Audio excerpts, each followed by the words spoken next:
Here in a cooler pub, DJ Galis, Peter Bolden from Booming, promoter Dr. Wina.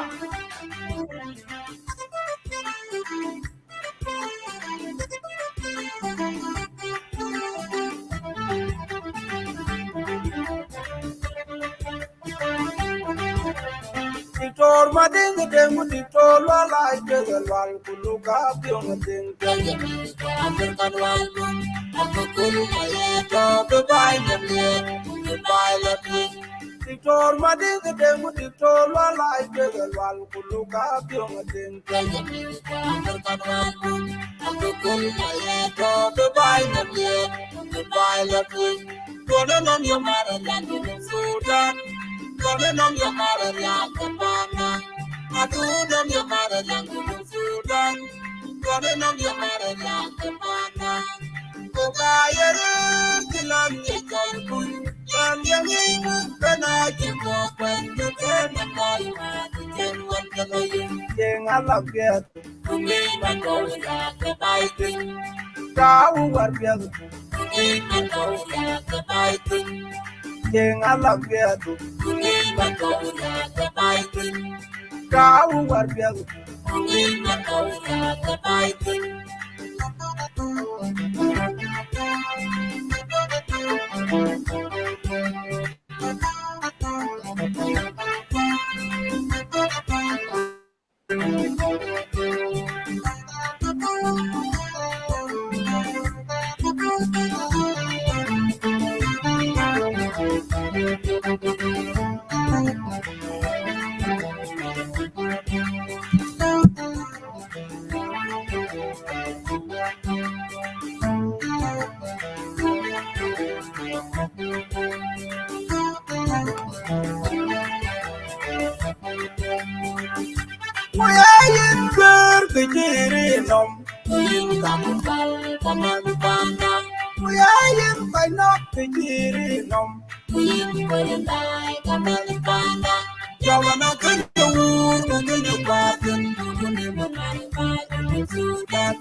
Sudan, bika mil nyol bay, bika panda nyar.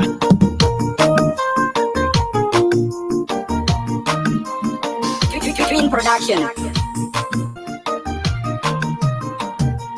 Kodo anje kato ni jon garang mabur bagbi wadia ya damon je daro mana mabur atim bagbi gwe you when we did panda ben beat and on a you know ben beat and on a jalep New Sudan ben beat you know piala with granny can who call a cabenica chum damn one get piano John Garang Namabu Yaka ben be kubaga panda gwir jimana wan kor John kuman kor jagwiade Nyali jangira den chichaka nang I don't know where they walk on your man up in the you wear the jacket when you Johnson dagala takonwa what good ball wale ding Atem young Atem Milabo Queen New Sudan Abaduga Kukul Kapande Abiar Chagwe John Garangamabu Ijawana Jato Kudokan and Wajanang you with ya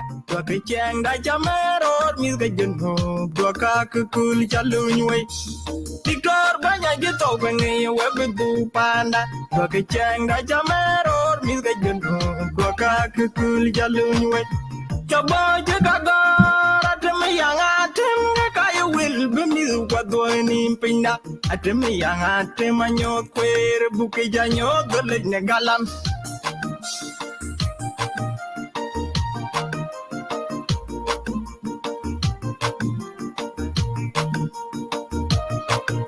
Ya boy Chicago Atem young Atem Kaya will be me what doing in Pinda El Valere the Deng Anyo Queer Bukijanyo the Lake Negalam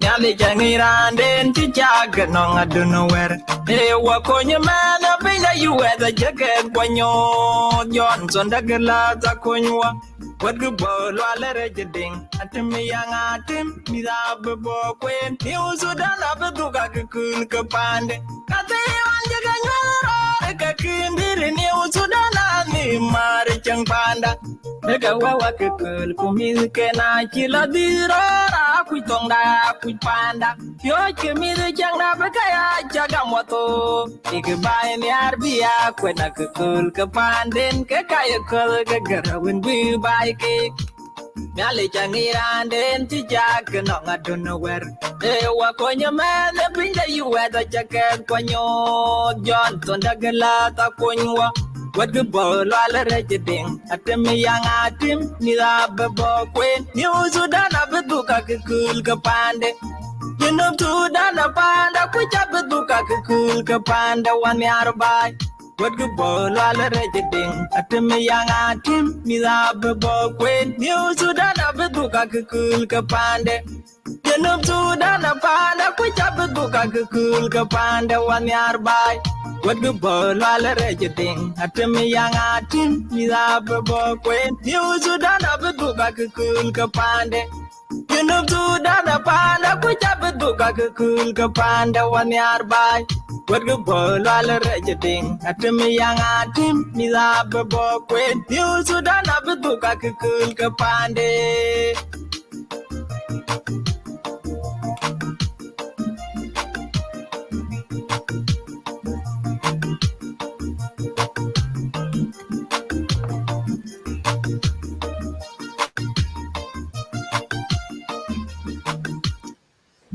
Okay, dear viewers, we are about to start now. Uncle Atem's program just start. Thank you. Yeah. Good afternoon or evening, good morning, everywhere where you are. We are today or tonight with Dr. Francis Madingdeng. Those who are watching have seen his background as somebody who has personal achievements. In summary, he's a international civil servant, having worked with the UN system and for his country in foreign service. Tonight or today, we are discussing his life story, the Invisible Bridge. What that introduction has not included, and which is typical of him, I presume he was the one who provided that information, He doesn't even show how much or how many books he has written. He has written almost on any subject you can think of, starting with biography, including that of his dad, his father, fiction, current affairs, politics, history, ethnography, name it. And these books are not just the ones you pick there. Some of them are being taught at universities at postgraduate level worldwide, not just in Africa, but here even in Australia. And one begins to wonder what time he has, because these are not just simple books. These are books which would take some of us, one of them would take you 5 years to finish. But up to now, I have a feeling that he has written over 30 books.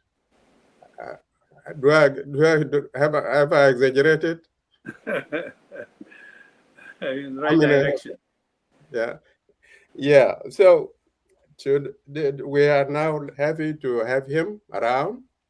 And many people who have not seen him or who have never talked with him have the opportunity, thanks to the work of Peter Lual of Africa World Books.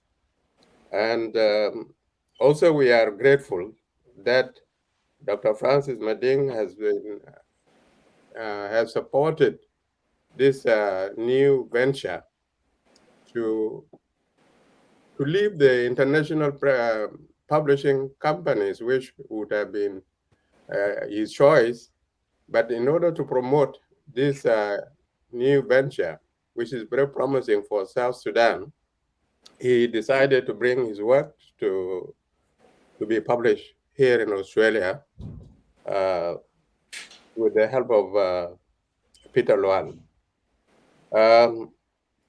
We are also lucky. We have Raphael Abiem, who is also somebody who has read a lot, not books written by Francis, but any book of culture, history, anything about South Sudan, about Africa, about the world, about current affairs. And I will rely very much on him because, please, Raphael, don't hesitate to fill the gaps when I miss certain points. So all of you are welcome. One must did, as we used to refer to each other. We had difficulty. Francis doesn't like this idea of being referred to as doctor or a doctor. And each time I try to do this, he says, please, one month and all this. So being a brother and considering some sort of age difference, I would refer to him as one Mahdi, my elder brother. And I'm also one Mahdi, my younger brother. So let us now get it started and talk about, I think it should not only be about the biography. It would also, we need to mention some of the things he has done before, some of the outstanding works. And Raphael will come in from time to time to fill the gap. Now, the book in question now has been possible because, according to Francis, he started this thing a long time ago when he was even a student. And because he has been working with the UN system, the Sudan government, and finally with the government of South Sudan, which he represented as a permanent representative at the United Nations, it was not easy for him to talk about his personal life while in public service. And so after reaching this level, when he was no longer in active service with the government of South Sudan or with the UN, he found that this was time to go public. And of course, this is not the first time for him to write a biography of dealing with with his family. He has written a book, the biography of his father, which I advise any listener to get a copy and read. To me, this is a book which defines Francis Mading as a writer, as a person. Very honest, to the point of pointing out weaknesses in his father. All of us would like to hide some of our shortcomings of our relatives or loved ones. We would always project the best. But in that book, which I read a long time ago and which I value so much, he has projected his father as a leader who did a lot of things, very at a national level. And as a human being, he also had his shortcoming like the rest of us, which I felt is the best way you can judge the writing of Francis Mading. Somebody who would not shy away to say this is wrong and this is right. So when you read his final, the book about himself, which was also touching about his family, you take everything for granted that it must be correct. Because somebody who could disclose some of the shortcomings from members of his family should do this, will always be truthful. And this book is both the history of education in Sudan of the day, and when you read it, you feel, especially people of our age who had attended the schools, especially those which were run by missionaries, European missionaries. And for example, in our educational system of the day, they used to have boys, mostly most of the schools were for boys. There were very few schools for girls. You would get boys coming from different ethnic communities. For example, in Tonj, he was there, and then there were boys from Bargazal, some were from, very few from Equatoria, few from Upper Nile, and the Rumbek Secondary School, it was the whole South Sudan. So the school of the day was a melting pot where there was some sort of, this was the first national integration of people from South Sudan coming from different ethnic, cultural backgrounds and coming to school where they live together, sharing the same, staying in the same dormitory, eating together, attending the classes. So this was the forging of what you would call today Southern nationalism, or people became aware that they were one people.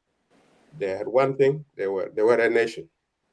Despite these cultural differences, languages, cultures, they found themselves as one people. And actually they had been one, except that there was no uniting front. There was nothing which brought them together. The people in Bargazal were fighting colonial powers through their own way. In Upper Nile, the same. In Equatoria, the same. But there was no united front to speak about, to speak on behalf of all these communities. But the educational system made it possible for these people from different ethnic groups to come together and identify as one people. And this is running through the book. And you get it from his first, he started his education in his hometown, home village in Ngok area. And from there, he went to Tonj. And this is how he started getting to know the outside world, which is the wider community. I was saying that this makes you feel nostalgic. Well, we There is this saying of our good old days. We had problems despite this idea that we were together. There was war in South Sudan, in which young people went to the bush all over the South, including Abyei. And these people, the war was so brutal, where innocent people in the affected areas were involved and became victims. Now, we would like to put to Dr. Francis Deng the question of, in the beginning of the book, he starts with the quoting the chief of Chief Arol Kachwal of Gok Dinka. Could you tell the listeners the importance of such a beginning? What message are you trying to convey by this quotation? Do you want to tell us that the ancient wisdom, the wisdom embodied by the elders or the chiefs, were the glue that bound us together? But what is the significance of that quotation? Well, thank you very much, my younger brother. And I would like to thank also our brother Peter Deng. And I have to say that I was very touched by the songs. It's always a pleasure to be honored in a song, but particularly when songs are so beautifully composed and presented, it was very touching. I am also glad that my cousin Deng Tingley Abiem is joining us. I want to say that I find this occasion very important because the book, as our brother Atem said, was very long in gestation. It began when I was literally in my early 20s, 24, 25.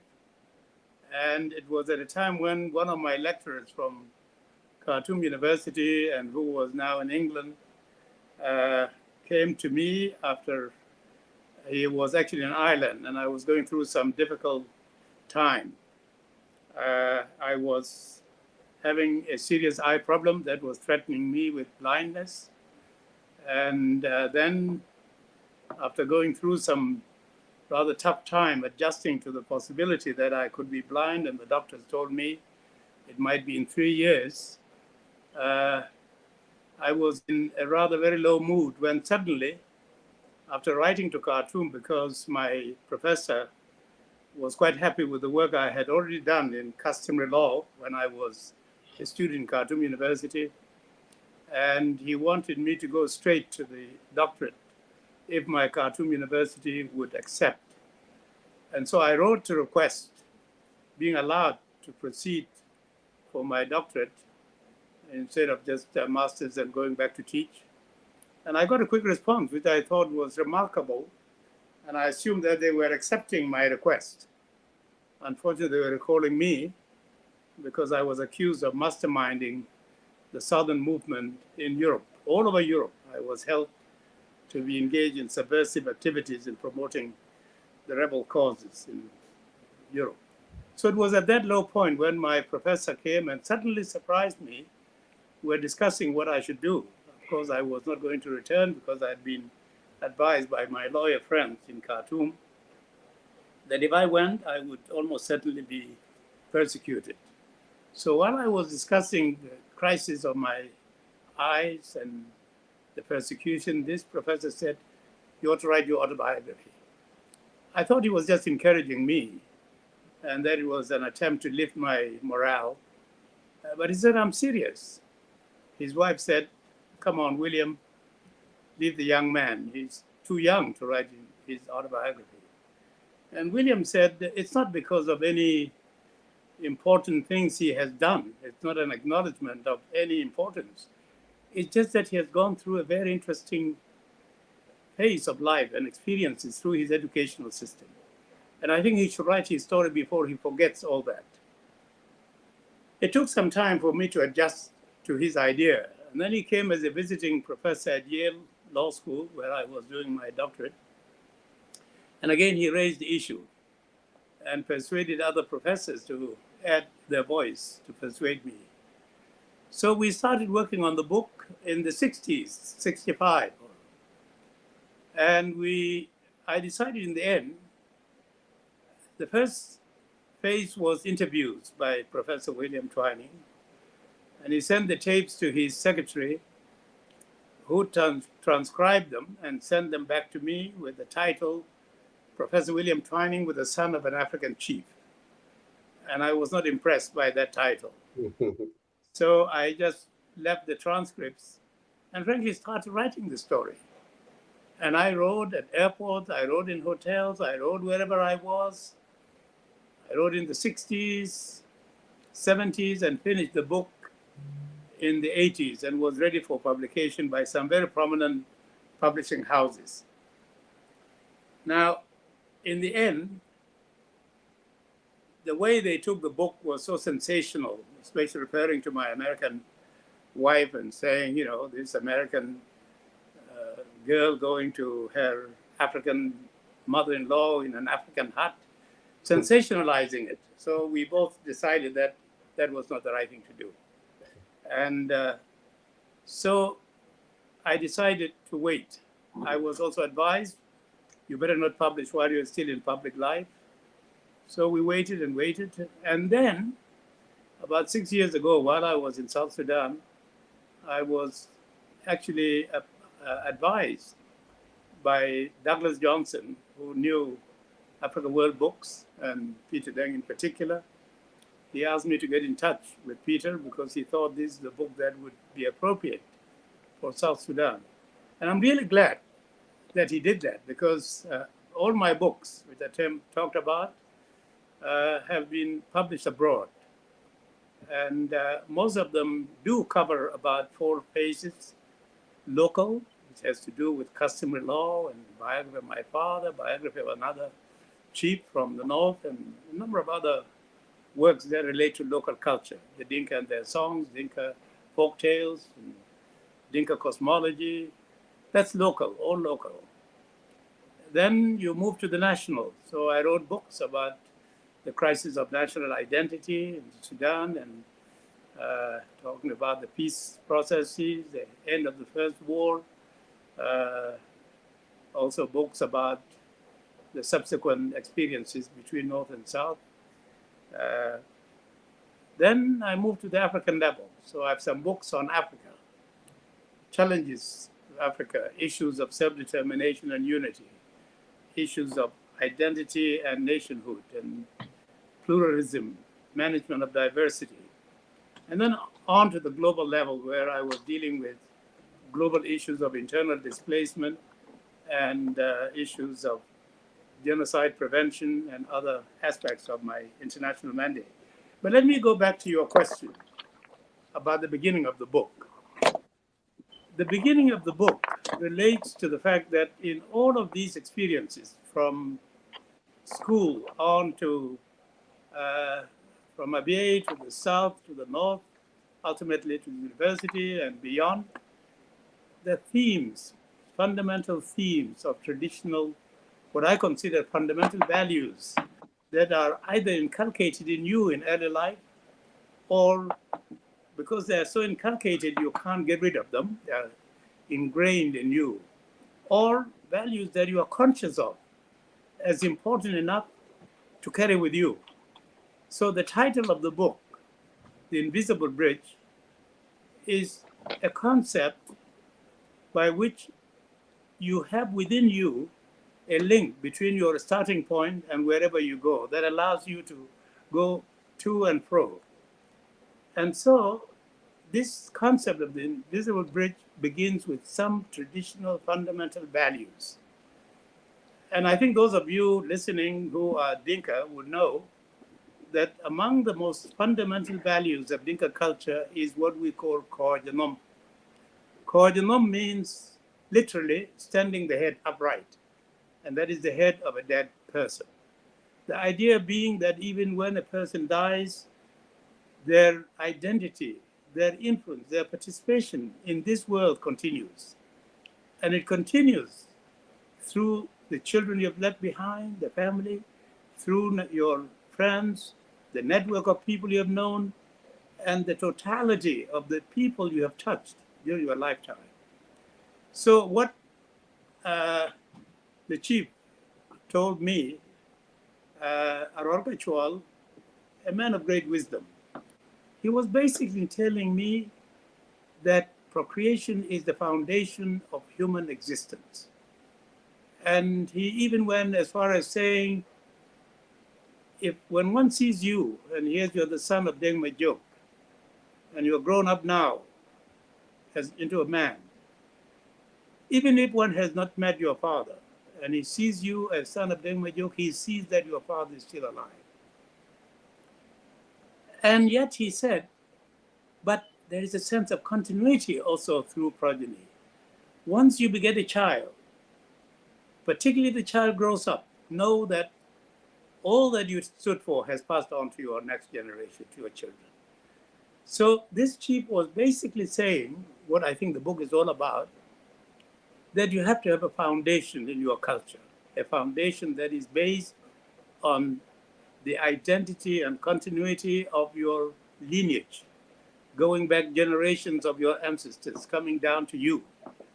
But he's also talking about change, that when we send you to school, we send you to school to learn the ways of the modern world and to pass on, including even my going as far as the United States and marrying abroad. He said that's part of the continuity in change, or change in continuity. So I think that quotation from the chief set a very important foundation for what I was to do in the book and what the book is all about. And in fact, whenever I address audiences in the United States, particularly our people, our communities, I say a human being is like a tree with roots, with deep roots. Even if the wind blows strongly, it will hold. A tree with shallow roots, even a small wind can knock it down. What are your roots? Your roots are your background, your cultural identity, your sense of fundamental values that you have grown up with. And this is linked with the notion of bridge, that within us is a conceptual bridge that allows you to travel from wherever you begin to wherever you go and be able to come back. So the title of the book and the opening paragraph is really a totality of an identity that begins in our traditional background, in my African village, and on to where I ended after completing my graduate studies and getting my doctorate, going back home. And to a father who was ill terminally. We took him to Cairo. He died in Cairo, and we took him back to Abyei. And frankly, to complete the cycle of what Arolkachual was talking about, we landed in a civil war situation where people were being terrorized, being killed, and the death of their chief left a vacuum where we found them totally desolate, totally helpless, unprotected. The book ends with that chapter. And it is a chapter in which, as we landed in that crisis, I have to say, with due modesty, we tried to fit ourselves into the shoes of our father. And I literally was conscious of the fact that our father was gone and we're stepping into his shoes. That is the broad framework that the beginning chapter or section or the quotation set the stage for. But let me just say a few things about the idea of fundamental values, of which I have just mentioned one. But there are other values that continue to be important as far as I was growing up. Some of these values became clearer in hindsight. In other words, the farther away you went from your original home, the more you became conscious of your background, conscious of the values in which you were raised, linking your background to wherever you happen to be. Among these values in our family, and I think in Dinka society generally, those of you who speak Dinka, and we heard it in the song, Chengabai. When a Dinka child is born, there is a belief that the first cry of the child is met with a saying, "Do not cry, your land has Cheng." Panduna Cheng. The land is in Cheng. And what is Cheng? Cheng is unity, harmony, good relations with people, good attitude towards people. Cheng can be character, can be culture, can be mannerism, a wide range of values associated with the concept of Cheng. But the bottom line is idealized human relations. You could say that unity and harmony are central. Some people would say Dinka is a warrior culture. How can you harmonize between being a warrior culture with emphasizing the concepts of unity and harmony? I explained that in terms of division of roles between elders, chiefs, and elders as peacemakers. Youth trained to be warriors, defenders of society. But because their identity rests in being a warrior, they are sensitive to any slight offense and will grab their spears if there's a sense of insult or aggression or what have you. And they get prone to resorting to violence as a concept of their identity and dignity. Yeah. Now that leads to the next thing.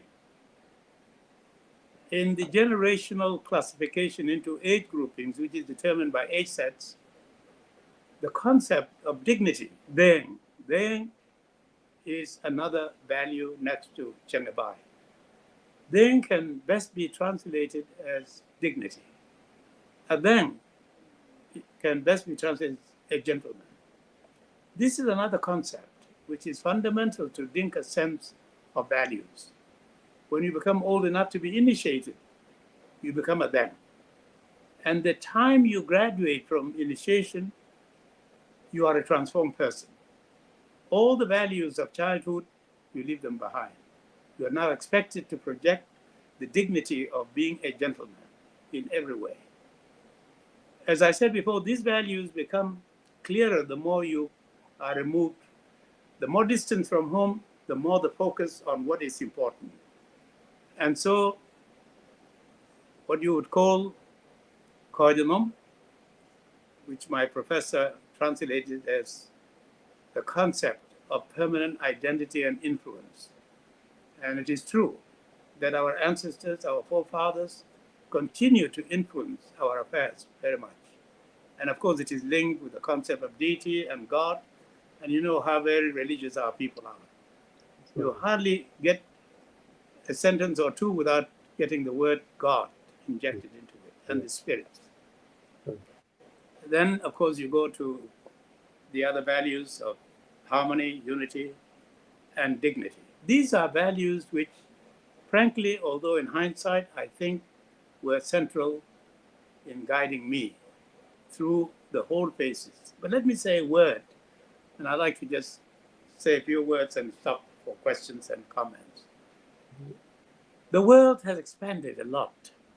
And frankly, we tend to see negatives in the processes of development, and we encounter many ugly things in life. But just imagine coming from a rural area where we thought we were the Dinka. The Ngok Dinka were the Dinka. We called others, particularly the Bahar Ghazal Dinkas, as Thai. Thai means others.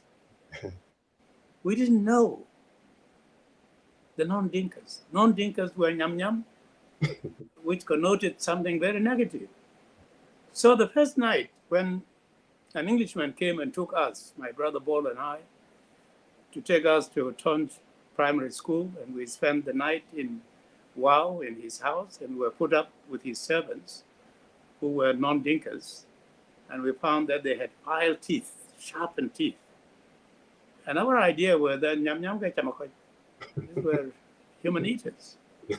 So the idea of sharing a room with this nyam whose teeth we found sharpened was a terrifying thought. And frankly, we didn't sleep. And the moment you heard the bed creak, which means he was getting up, we thought the moment had come. And that was the first exposure outside our narrow Dinka society.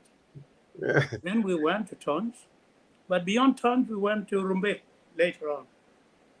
I should have said that my father was persuaded by some British administrator or educationalist that while many of his children went to schools in the north, he should also have children going to the south so that he be linked to both. And particularly being Southerners, he thought it was very important for my father to have his roots. We'll come to that. Could I interrupt you? Somebody. So, can I just say? Yeah. Then we moved from there to Rumbek Panagar. And in our language, agar are human eaters. Is that Dinka? Dinka. And from there, of course, we went to the north, and with the Arabs, who were another world altogether. Then to the university. I want to say, education has been one of expanding our sense of identity and knowledge of the world beyond, and realizing that we were too isolated and we're becoming more incorporated in the larger world. Sorry, but I'll stop here to go back to you. No, it's okay. Yeah, somebody, one of the viewers watching, asked a question which I think I should answer before you come. To elaborate further. Somebody was asking, just at the time when you started speaking, why did you not join John Garang in the SPLM? And as I said before, I have to answer him before you come with your. Sure. My friend, what happened with the SPLM when the war started? Francis himself wrote about that when one of his sons, I don't know whether it was Daniel, asked him. Now the war, the war has now started. What is your role? It looked like that. I think he was the one who also gave the answer that there will be people who will fight it out and others will write it out. Writing out sounds like a very small role. But this war was fought by everybody. Those who were in the field, those who were in the cities, those who were abroad. And I think the best illustration of what I'm trying to say, there was a diplomat, very, very one of the experienced South Sudanese diplomats in the foreign ministry, working with the government of Sudan. This was led Dr. Deng, who was, I think, an ambassador in one of the countries during the war. Mm. And he was supporting the SPLM. Now he came to Addis Ababa, accompanying the then Prime Minister Sadiq al-Mahdi during the African Organization of African Unity meeting in Addis Ababa. Now, some people from his home district, Bor, one of them was Tahir Biur, Elijah Malok, and others, and they went and asked him, Dr. Achol, why don't you come and join us? And Achol said, look, at my age, I'm not going to be useful in the field. I'm not going to fight. And you know what I've done? I was the one who translated the manifesto from English to French. Mm-hmm. How could the French-speaking world know about the SPLM without this contribution? Did we need him to go to the war front to fight? It was over 50. And this was the war. I mean, the people who were young people in their 20s, 30s, maybe early 40s. And this war would have never succeeded without those people like Francis trying to tell the world what the cost of what the people were fighting for. guns are not given to somebody without a cause. And diplomacy is actually stronger than, I mean, why did we have even Radio SPLA in the first place? It was to explain what the war was all about. So these were the people working behind the scene, doing great things, even mobilizing funds. And he himself one time came to Addis Ababa to attend the OAU meeting. Those are Mansour Khalid, and he came and he wanted to see Dr. John Garang, who happened to be his personal friend. He had some difficulty meeting Garang, but I and led Justin Yaak managed to get him to see Garang in person. When we arrived in his residence in Addis Ababa, we told him Francis was sitting, and I went and Garang he used to work in his bedroom. And I said, "You have a visitor here." "Who is that visitor?" "Francis Mading." No, bring him in. And when I took him there, they embraced, and they spent almost half an hour chatting there before they came to the salon. Anyway, please continue. Well, I'm glad you answered the question. I'll just add a few points, and I hope they don't come across as blowing my own horn. But let me tell the person asking the question that I met John Garang when he was just a college student when he went to the United States, one of the first batch of people who were given scholarships to go and study there. And in the meeting we had, in which for the first time South Sudanese students in the United States met in Philadelphia, and I suppose I was a senior person. I was just finishing my doctorate at the time, and they elected me to be their president. In that meeting, Garang hardly spoke, but whenever he spoke very profound thoughts, and I was very impressed by him. We quickly became friends. And so we exchanged visits. He used to come and visit me. By then I had joined the UN. He and his friends used to come to visit. And then he left to do some research, from which he joined the movement. His friends and family, people that were his host family and friends in Iowa, kept contacting me, wondering what had become of him. Well, eventually we found that he had joined the movement. And then later on, he was absorbed. And we did not meet again until much later. And then when he finished his doctorate, he and his family came to see me, and I was then ambassador in Canada. And I remember at the dinner that I gave him, I said to him, "Dr. John, Nimeri is dismantling the Addis Ababa Agreement." I was still ambassador. Nimeri is dismantling the Addis Ababa Agreement. What are you people who fought going to do about this? And he surprised me by saying, "That is for you politicians." I thought that meant the man had already been co-opted and that he had joined the system. He was no longer a revolutionary. And then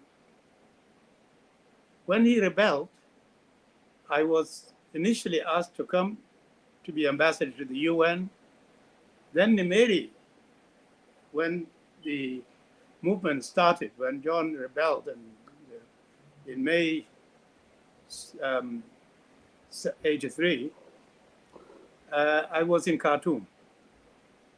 Nimeri told me that I was going to go to New York, and I went back to pack and do things and come back. When I came back to take my position in the UN to be formally announced, Nimeri decided to send me to Addis. And he camouflaged it by saying AU or OAU at the time was more important to us than the UN. And I want you to go and represent us there. I told him, I said, our people have just rebelled for the cause.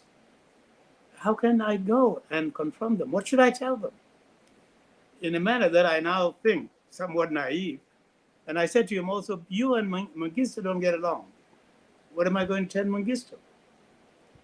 And he said, tell our brothers, although they have rebelled for a cause, they should not betray their country. Imagine you rebel and be told, don't betray your country. And then he also said, tell Mengistu, even though we differ, we should not allow ourselves to be used by the superpowers against something naive and all that. He really urged me. I struggled with the idea. At first, I gave in. I said, okay, I'll go. Then I went back to the States to try to pack and go to Addis. While I was there, and in fact going to the airport, Kennedy, to go back to Sudan, I contacted my wife from the airport and said, I made up my mind. I'm not going to Addis. I'm going to resign. There's no way I'm going to confront my people. So I wrote my letter of resignation in New York at the airport. As soon as I went to the palace, gave my letter to the secretary to give the president. He said, should I make an appointment for you? And I said, it's not necessary. Just give him my letter. The next day, Nimeri was leaving. And he was very upset by that. He called the foreign minister and said, please talk to Francis, and whatever posting he wants, let's give it to him. And I told the minister, no, I'm no longer accepting any other position. So I resigned in order not to be put in a situation where I would have to confront my people who were rebelling. But let me say quickly, my son that you refer to, Daniel, who was here now, we got news of terrible things happening in IBA. People had been killed. And he was just a small kid of maybe 6 years, 7 years at most. And my wife told me that we should tell the children. So we told them. Daniel left and came back and said, Dad, I want to go and fight the Arabs. When I get old enough, I want to go to the war to fight the Arabs. I said to him, Daniel, I am moved by what you have said. I'm very proud of you. But just remember, there are different ways of fighting. You can fight with words, you can fight with the pen. So you grow up. When you are grown up, you can decide which of the ways of fighting you want to adopt. And that was that. Now, I really think this was the point you were making, and I honestly, I'm not shying from saying it. John and I were very close, and I worked very closely with him throughout. Initial phases of the movement was very unpopular. John was seen as a communist, and all kinds of ugly things were said about them. I worked very hard, and we formed something known as the council which has been written about by some prominent journalists, journalists, called Rebecca Hamilton. And he called us the fogs, or whatever term he used. That literally changed SPLM from being very unpopular, John Grant from being unpopular, to becoming a very popular person in Washington. And if you want to look into details, I have a book called Visitations, Conversations with the Ghost of the Chairman, in which I think I tell the story of how John and I worked very closely together to the very end. And in fact, after the day he was sworn in, he called for me in Khartoum. I went to his room. Oh, by the way, I should have said what Atem said, when he arranged for me to meet with John Garang, and we met and we embraced and all that, the first thing I said to him is, you fooled me. He said, how? When I raised the question of Nimeri breaking the agreement, you said that's for us, politicians. And I took you as somebody who had been co-opted and that you are now part of the system. The idea that you were rebel never crossed my mind. And I said, you fooled me. And he laughed. He said, it was a secret that I did not even want to share with my wife. That. So he was thinking of it, but he behaved as though he was not about to rebel. But John and I were very close. And I must say, the book, if you read that book called Visitations, the Conversation with the Ghost of the Chairman tells the story. Yep. But when I come to the right time, I want to say a few things about our book, about the book we are talking about, in terms of the themes that my study reflected, particularly my doctoral dissertation, and how it takes me back to the beginning. So the book which came out of my doctoral dissertation is called Tradition and Modernization, a Challenge for Law Among the Dinka. That became a framework in which law is seen as an expression of values and seen as a reflection of the process of those values. And that opened the doors for writing about Dinka culture generally, Dinka history, the Dinka and their songs, Dinka cosmology, Dinka folk tales, a whole lot of other books related with the Dinka. But that's the first level of the levels that I dealt with, which included national, continental, that is regional, and global. I'll go back to you. Yeah, I think, Rafael, I think I should give you a chance. And somebody asked a question there, but we will bring it later when we are about to round up the conversation. It's about, it's asking Francis how to tell him how Abia will come back to South Sudan. But anyway, that will be... We leave that now to Tigley. Yeah. That's a good point for Tigley to come in. Yeah. Yeah. That would be something else. Can you make a comment or at least ask a question? Well, I'm going to make an interjection regarding what war is. You know, war is not an absolute term. It defines itself. So there could be war of Visions. Of visions, which Francis has written about. And the war of vision has to fail first before the war of bullets take over, because guns don't speak. But after logic has surrendered or vamoosed to some safety. So here's the war of vision. Our villages were fighting quite another war. And that's the war of sustenance. SPLA would not have fought the war had it not been for our benighted, farmers and cattle keepers. And there's the war of education. What if all these young boys, the Red Army, had not committed themselves to a life of loss before they were found? And indeed, they got lost. They found their depth, and when they appeared whole, in touch with the reality, the external reality of their country, and in touch with the truth about their inner beliefs. And now, they are the ones speaking big language in Juba, advising the government here and there. Kids, when they see themselves in the picture, would not see the connection between them then and them now.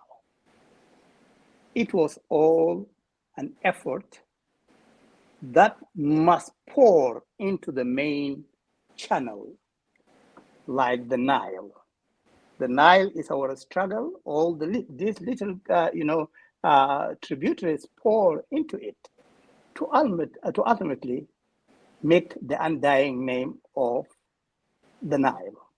So we have the country, South Sudan, which came through so many manners of war, so many levels of war, to produce what we have at hand. So my introduction is limited to who fought the war. It is always a misconception when you relegate the entire struggle to the muzzle of the gun.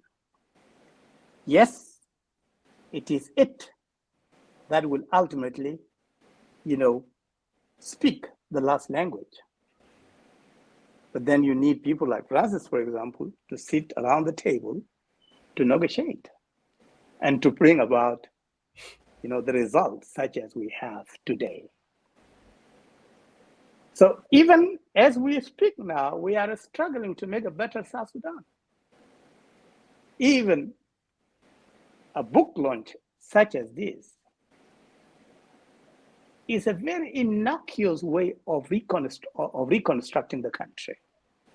Because when ideas are allowed to flow, somehow they will germinate into something concrete and promote the country. I'll stop here unless you want us to transition to that question. Thank you, Raphael. I would request the viewers you can comment, but hold your questions up to the time when we are through with the basic questions. It's okay, because if we answer your questions while we are talking, I mean, it will be difficult. So let us, we are not going to review the whole book from page 1 to the end, but basic points. And then from there, you will have time to ask Dr. Francis Mading whatever question you have. There's no problem. Now, from my own understanding, the whole idea of this book review and I mean, the discussion, we are actually talking about things which happened in the past. His life during those days, from the time you went to elementary school up to the time up to the end of the book. This is important. The majority of viewers, I presume, are very young people, and this is to them a story of what happened they didn't have access to. And also, I'm aware that the majority of our young people, due to the war of 1983 to 2005, did not give them the chance, except for a few who were in the north, who had their education in the northern Sudan. They didn't have the history of their country. Those who were in East Africa studied the East African history. Those who have gone to Western world, North America in particular, and Australia, they are studying the history of those countries where they are staying in. And so they are not being blamed for not knowing the history of South Sudan, but by the nature of their where they are, they have missed out. So this is an opportunity for them to take them back to what was happening then. I mean, there are books on the history of South Sudan, but I don't know whether most of you have access to some of these books. So my questions will be concentrating on what was happening then in different fields. For example, in education. As I said before, schools were the places where young people from different ethnic groups would come together, know each other, work as brothers and sisters for South Sudan, which is their home. Now, in that context, I don't know whether we will go back to the time when you went to elementary school in Abia, or Tony, where you were able to meet people from outside the community, or Rumbek, where you met everybody from all corners of South Sudan.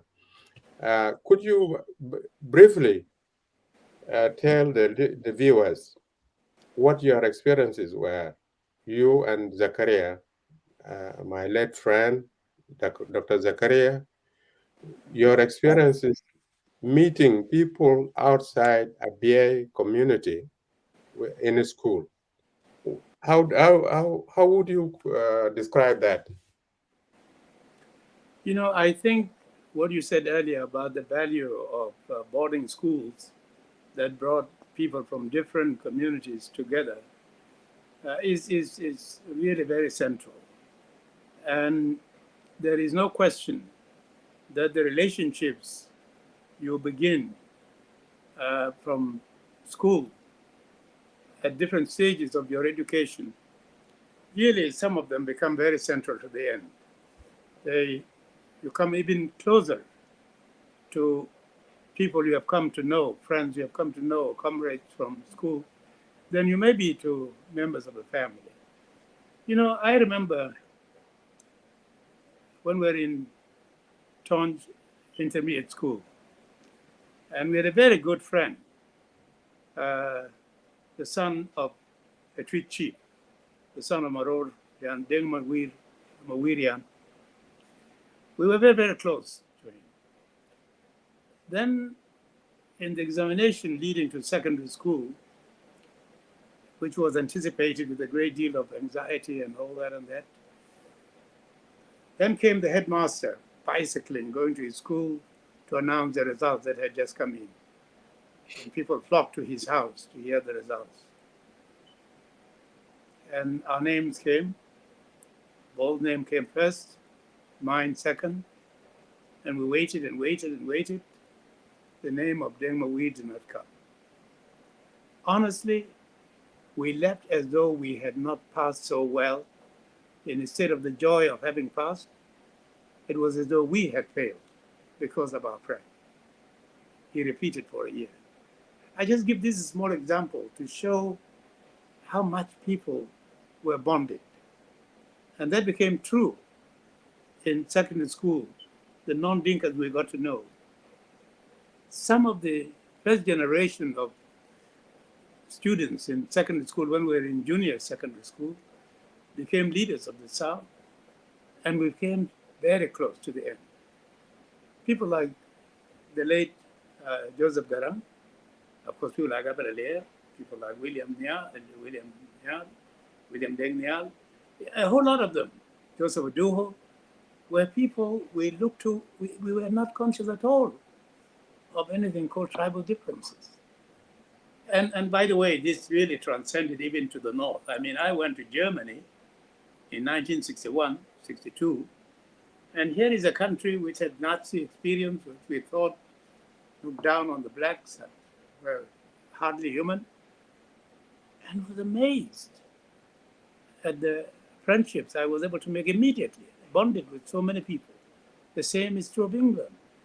The same, ironically, is true of the United States. I was very reluctant to come to the States because I assumed this is a country where you're not welcome. In fact, in secondary school, some Northern Sudanese who objected to something we did in opposing their Arab demonstrations against, in solidarity with Algeria and Egypt, while our villages were burning in the south, and they didn't do anything, so we boycotted their. And as they were leaving, the school closed, somebody wrote saying, I know Francis is very ambitious. He wants to go for graduate studies to the United States. I have news for him. His type, his racial type is not welcome in America. Well, I did eventually come to America and, got married eventually in America. But what I want to say is that although racism was there, and of course it still is there, and all that and that, the human relationships transcended all those differences. But that's a positive. The negative, which I think I'm reflecting in the book, in Tradition and Modernization, but which I'm reflecting in this book, referring to my thesis, is that unfortunately our educational system has divested us of our fundamental cultural values. It is true that at the beginning, in elementary school, we use songs in the traditional manner, identifying ourselves as an H set in white, which means wearing white clothes, identifying ourselves as a H set of warriors with the pen as the spear, and all of that, and the book, or as our white cow. Now, religion was very much promoted through singing, and the school itself was through singing. Tradition was used And when we see the amount of religiosity that Southerners now have, and people come and think that it is something all new, we have embraced Christianity and thrown away our traditional values and all that, that is a misreading of the reality. I think our people have become very devout Christians, partly because that has been reinforced by our traditional religious orientation. And anthropologists have written about our people as being among the most religious in Africa. And the Dinka and the Nuer are talked about as the most religious in Sudan.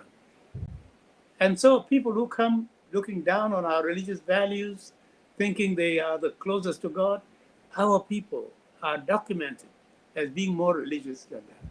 So it is the traditional religion that has been transported and integrated into the modern trend towards Christianity, Catholicism, Protestant.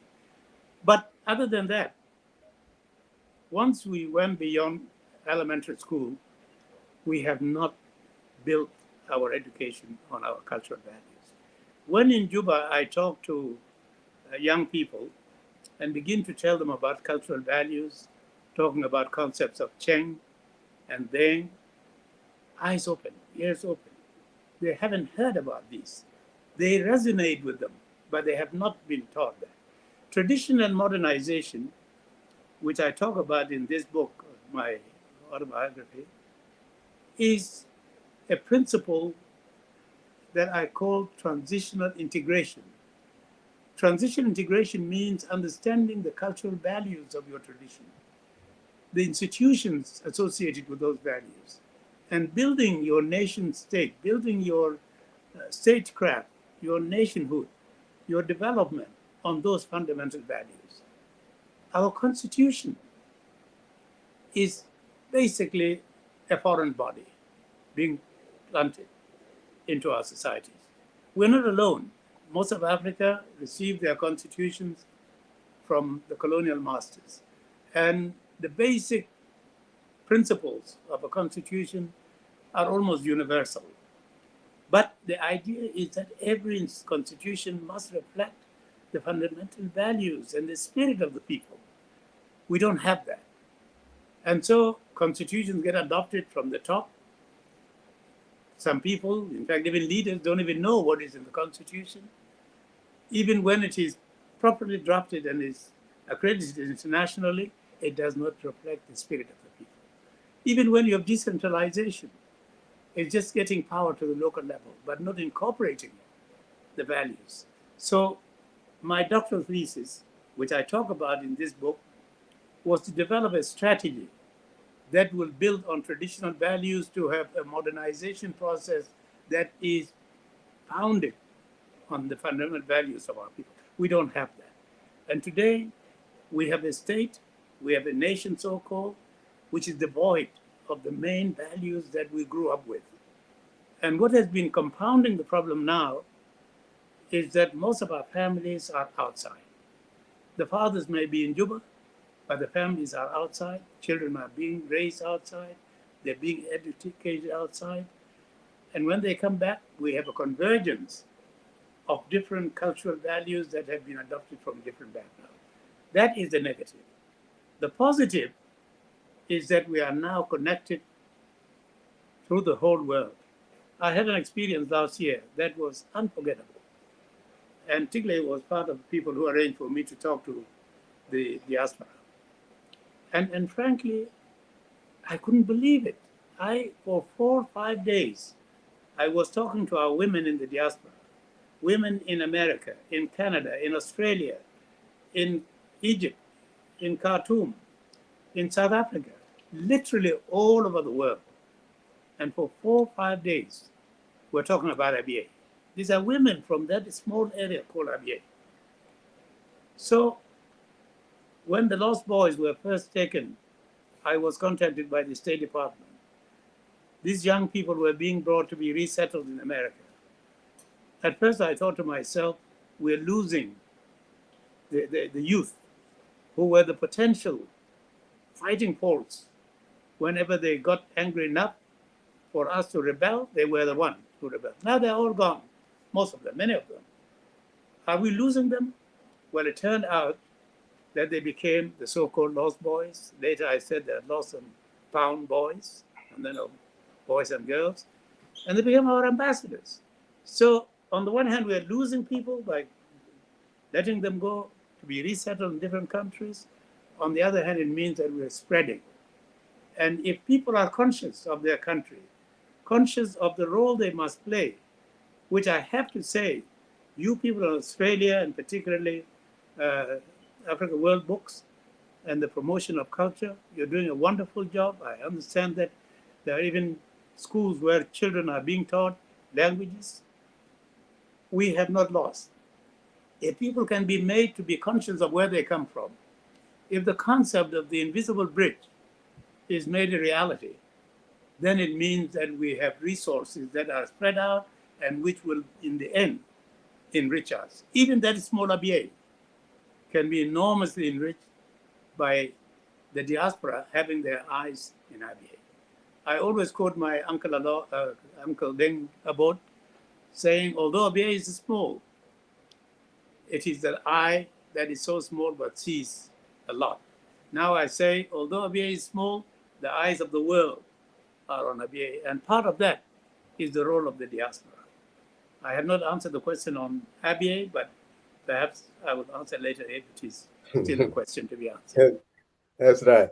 Thanks. Rafael, any comment?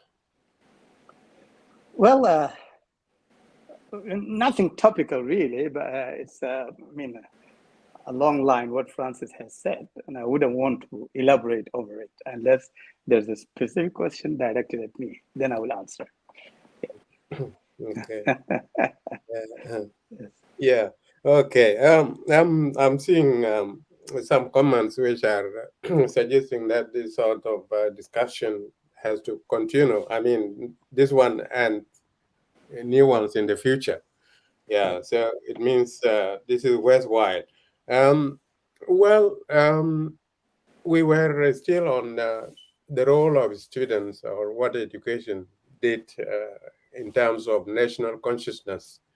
I would, although this is supposed to come later, I would like you to say a few words about what your role as students in the UK, you and those of Nathaniel Yaak, who later became minister, and then those of Lawrence Woolward, those of Abel, and how you almost got into trouble that you were plotting against the country, the government of Aboud. I would like you to say a few words about that, the role of the students abroad. Those of Hillary Logali later in the US. Right. Here I have to say two things. We work very closely together. There are many things that most of our people in South Sudan do not know about the roles people played outside, and particularly with the sense that if you are from IBA and you are closely connected with the North, then perhaps you were not seen as fully integrated into the struggle. But let me just mention a few things that I think might be important to point out. As I said before, I went to Germany in 1961 and 62. I led the students' delegation. We had an exchange program with German universities, and I was the first to meet with German students who were visiting Khartoum. I introduced them to a number of students, and we formed an association that then created a delegation that paid a return visit to Germany. In one of my two visits, I surprised my brother and our late uncle, Borna Bulabuk. Bulabuk, I have to say, I'm not exaggerating, was a genius. Every school he went to, he was top. And he would jump and be top into the course he jumped into. He was given a scholarship to come and study medicine in the United States, but for some health reasons, the visa was delayed. So the missionaries gave him a scholarship to go to Italy. And he went to Padua, which is the oldest medical university, medical school in Europe, actually. And there he performed brilliantly. He was always top of his class. In fact, he was appointed to become a professor, lecturer in the university before he graduated. When I paid him a surprise visit, I met him at the airport. And I was surprised. I thought he had heard rumors that I was coming and was coming to meet me. But no, he was coming to see Joseph Baduho off. And we spent a couple of days, and then we went together to Padua. Now, he gave me a constitution. The first constitution of what became SANO, at that time it was South Africa Closed District, a constitution that I brought to Sudan. And frankly, I was very nervous when I brought back the constitution. I put it in my overcoat in the hope that nobody would search the overcoat, and nobody did. And I was asked to give it to Isaiah Najok Akoy. So that is the constitution of a rebel movement, which if it had been found on me, you can imagine what I would have gone through. But then when I left, I went to Padua with a friend of mine who was my classmate, Tijani, a good friend. Bol was to go with Bona and Justo to go and see Toby Madwad in Czechoslovakia. All part of the movement, promoting the movement. So they went to Germany, bought a car, Mercedes, and drove to see Toby Madwad. On entering Prague, they had an accident. Bol remained behind, and I went back, and I had just been newly appointed on the faculty. So I was given an office. For the first time from being a student, I was now going to be a lecturer with an office and all that. Suddenly, a telegram came from Bol. Our uncle Bulabak had died in a car accident. And it's a car accident while they were going to Toby, working on the cause of South Sudan. The question, it's a long story, but I'll cut it short by saying the government gave instructions for the body to be buried in Europe instead of being brought, which outraged South Sudanese. I went home to raise funds so that months later, the body could be exhumed and brought. But South Sudanese in Khartoum heard of what the government had decided, and there was an outrage. And the government soon got to know that there was about to be a demonstration against the government. So they changed their mind and said the body would be brought. Bona was not only a scholar and a genius, he was a leader who championed the cause of South Sudan in Europe. But then in England, I should say, having gone to a secondary school in northern Sudan, I had many northern Sudanese friends. And in Khartoum, my roommate was a northern Sudanese.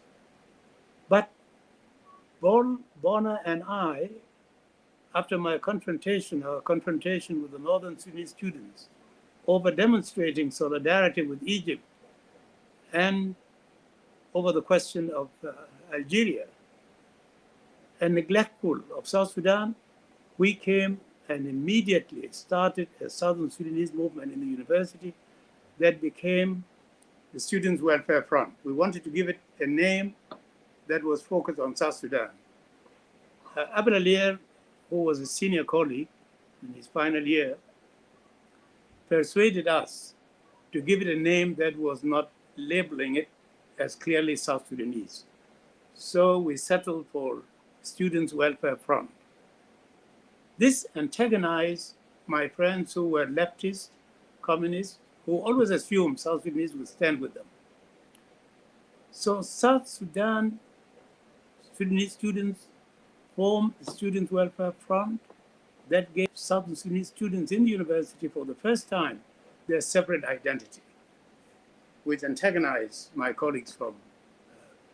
But then because of my connections, going back to secondary school and in the university, I was always close to Northern Sudanese and engaged them on the cause of the South. Intensive discussions we would have. Sometimes they would agree with me, disagree with me. Sometimes they would say, after having had heated discussion, you are right. And one of them said, if I were a South Sudanese, I would rebel.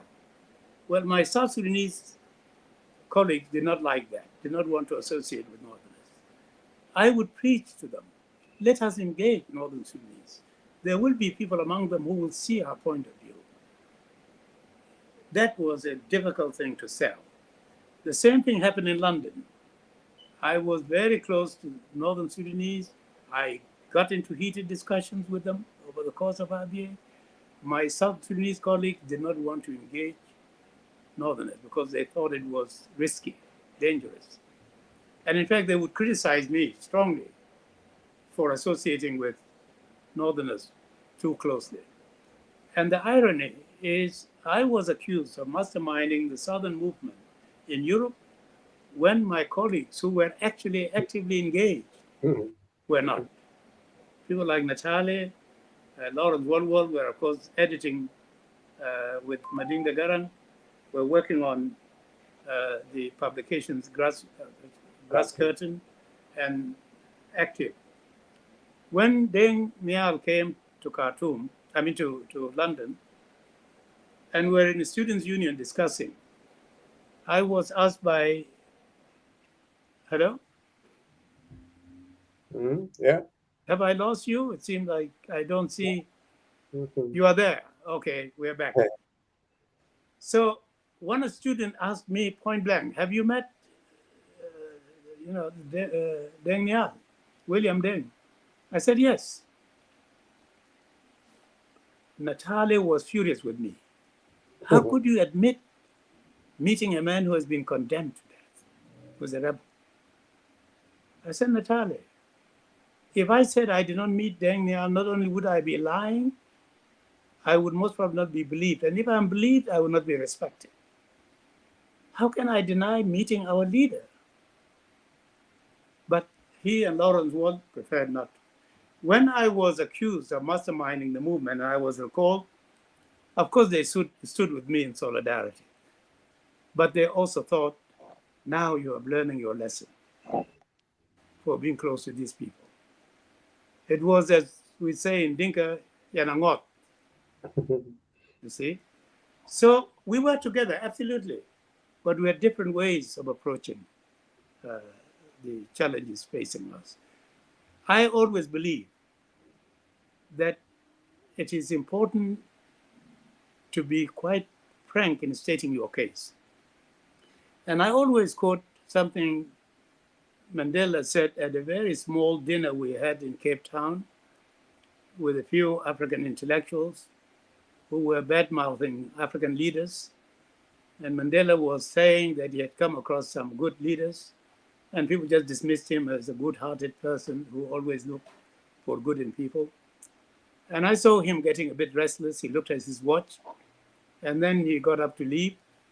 But before leaving, he said, I want to leave you with one thing.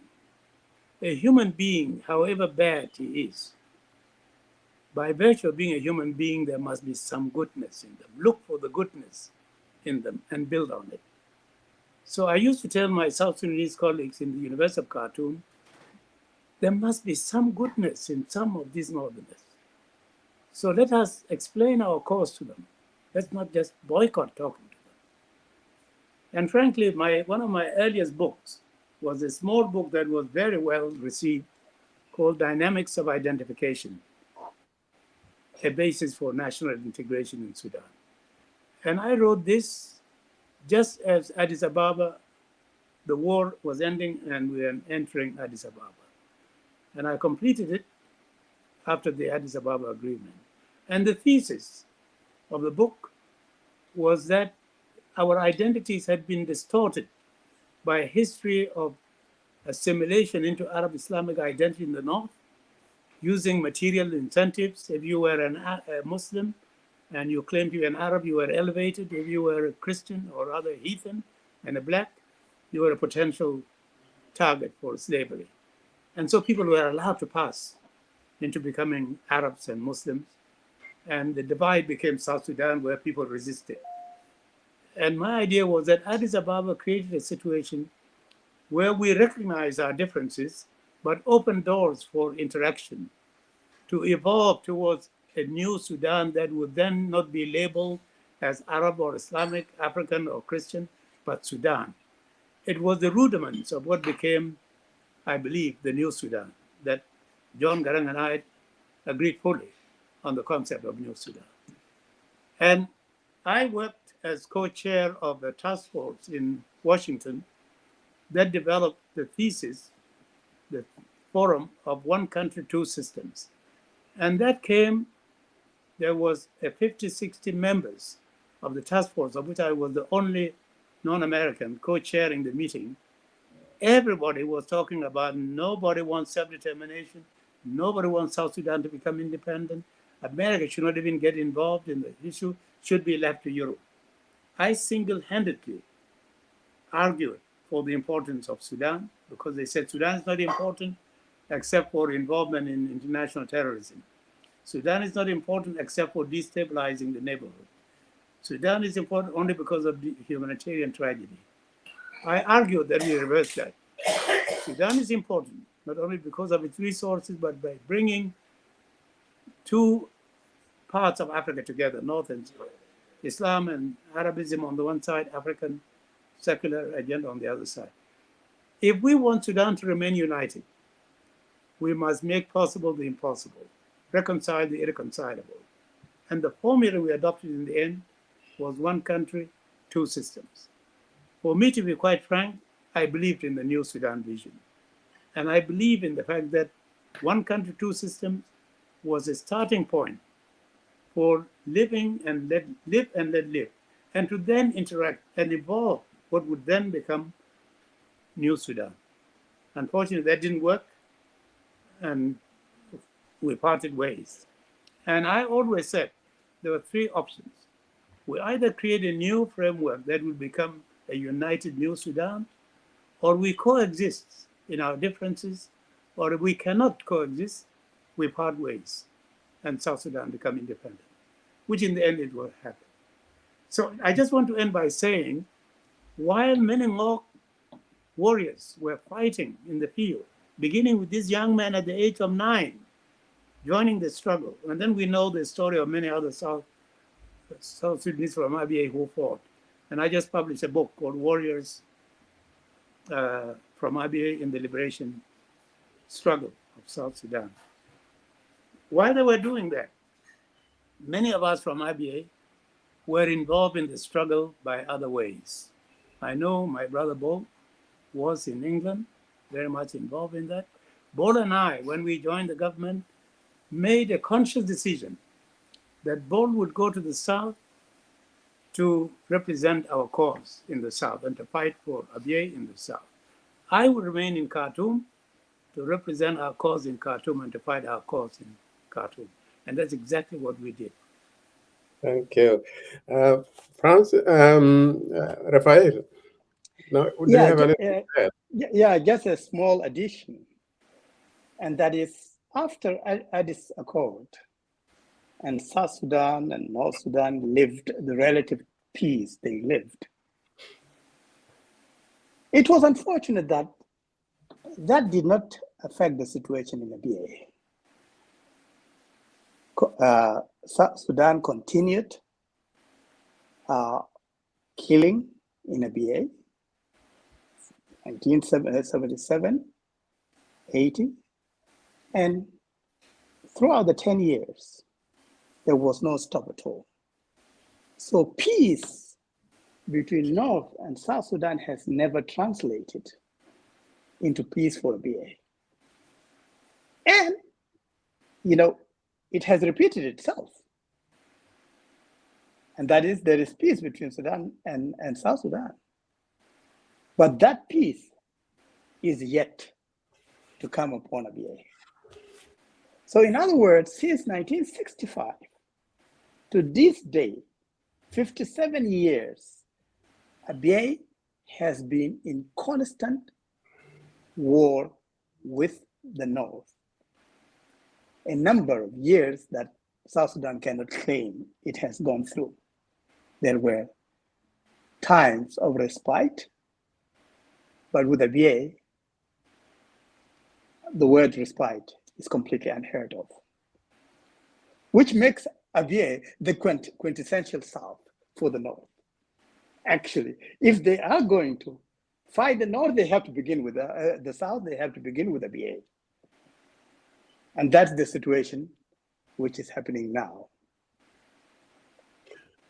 Yeah. Thank you, Rafael. May I come in to add something? Yeah. Tigray has touched on a very, very important point. You know, when Addis Ababa ended, and I participated in the peace process that ended the war, the first war, beginning with a committee that was put together in Khartoum to lay the foundation for the negotiations in Addis.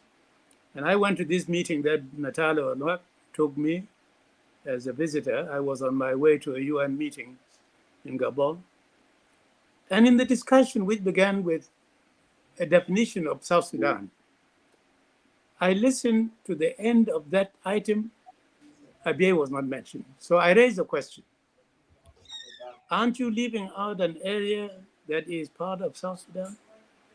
And people laughed, and they all laughed, and they knew that I was talking about Abyei.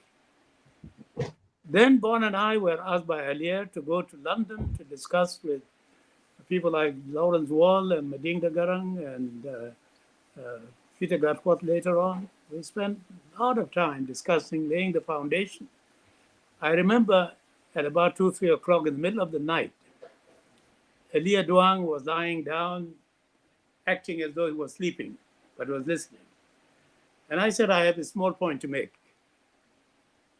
And then I said, when people have been fighting for years and their dignity and identity is in fighting men, if we have peace, what is peace for them? What shall we give them to be the dividend of peace for the ordinary man who is fighting in the forest and has been fighting for years?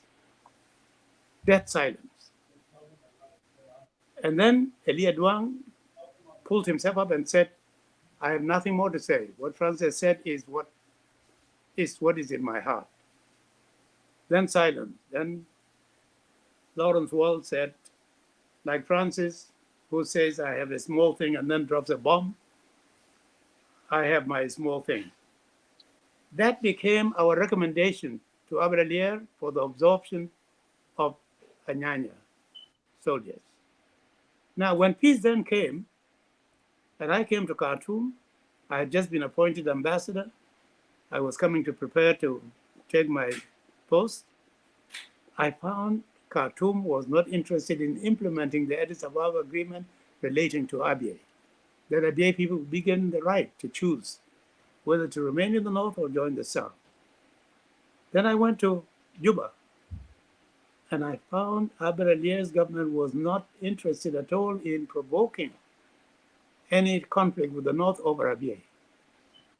I went to Wau and met with our people who were infuriated. These are people who had fought for years, sacrificed, and they were infuriated by the neglect of Abyei being left out of the whole thing. And you know the song of Nyan Kol, how did Abyei get left out? That is when I then decided, after going back to the States, this is an area that was linking the north and the south, an area where people admitted Abyei was a gatekeeper for the interests of the south, for the land of the south, now abandoned. That's when I came with the proposal of giving Abyei local autonomy under the presidency, and we had children from Abyei under the leadership of Justin Deng to go and run Abyei, and I brought the Harvard Institute, funded by the USAID, to develop Abyei as a middle ground that links north and south, to turn a negative into a positive. This is repeated after the CPA and after the Abyei Protocol.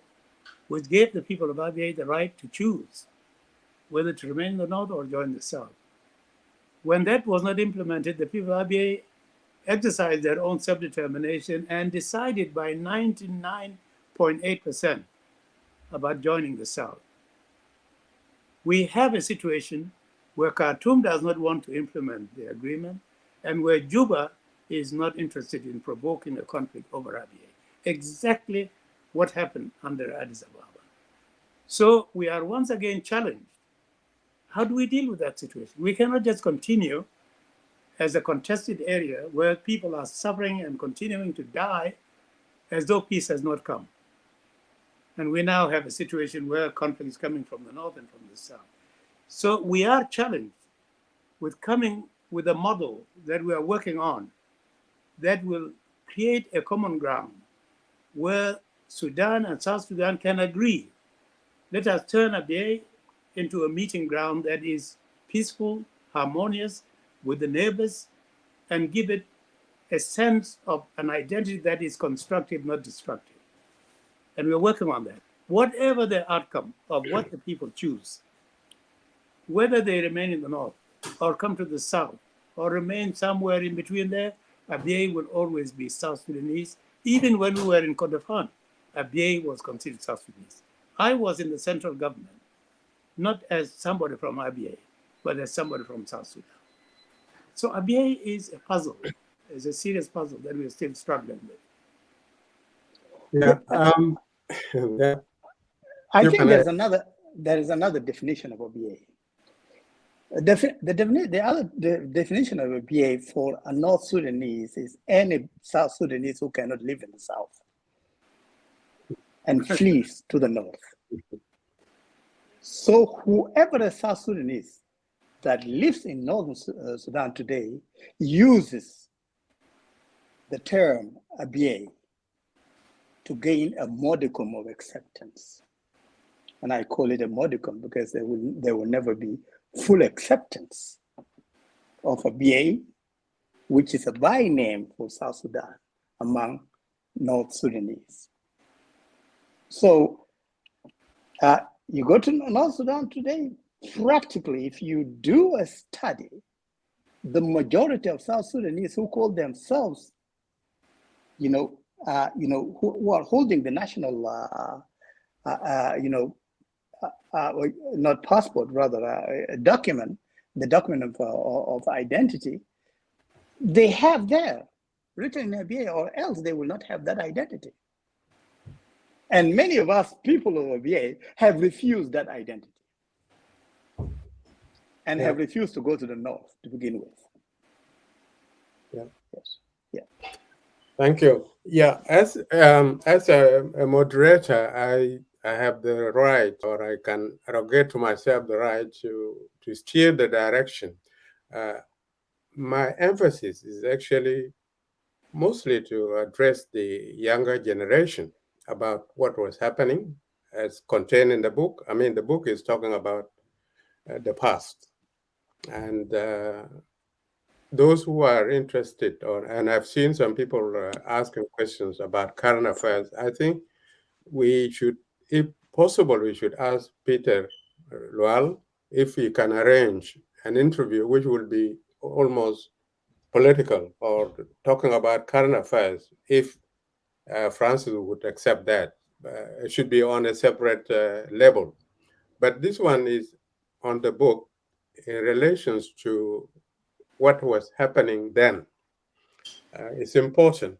And for my comment, I have to go back to his late uncle, Bona Bulabek.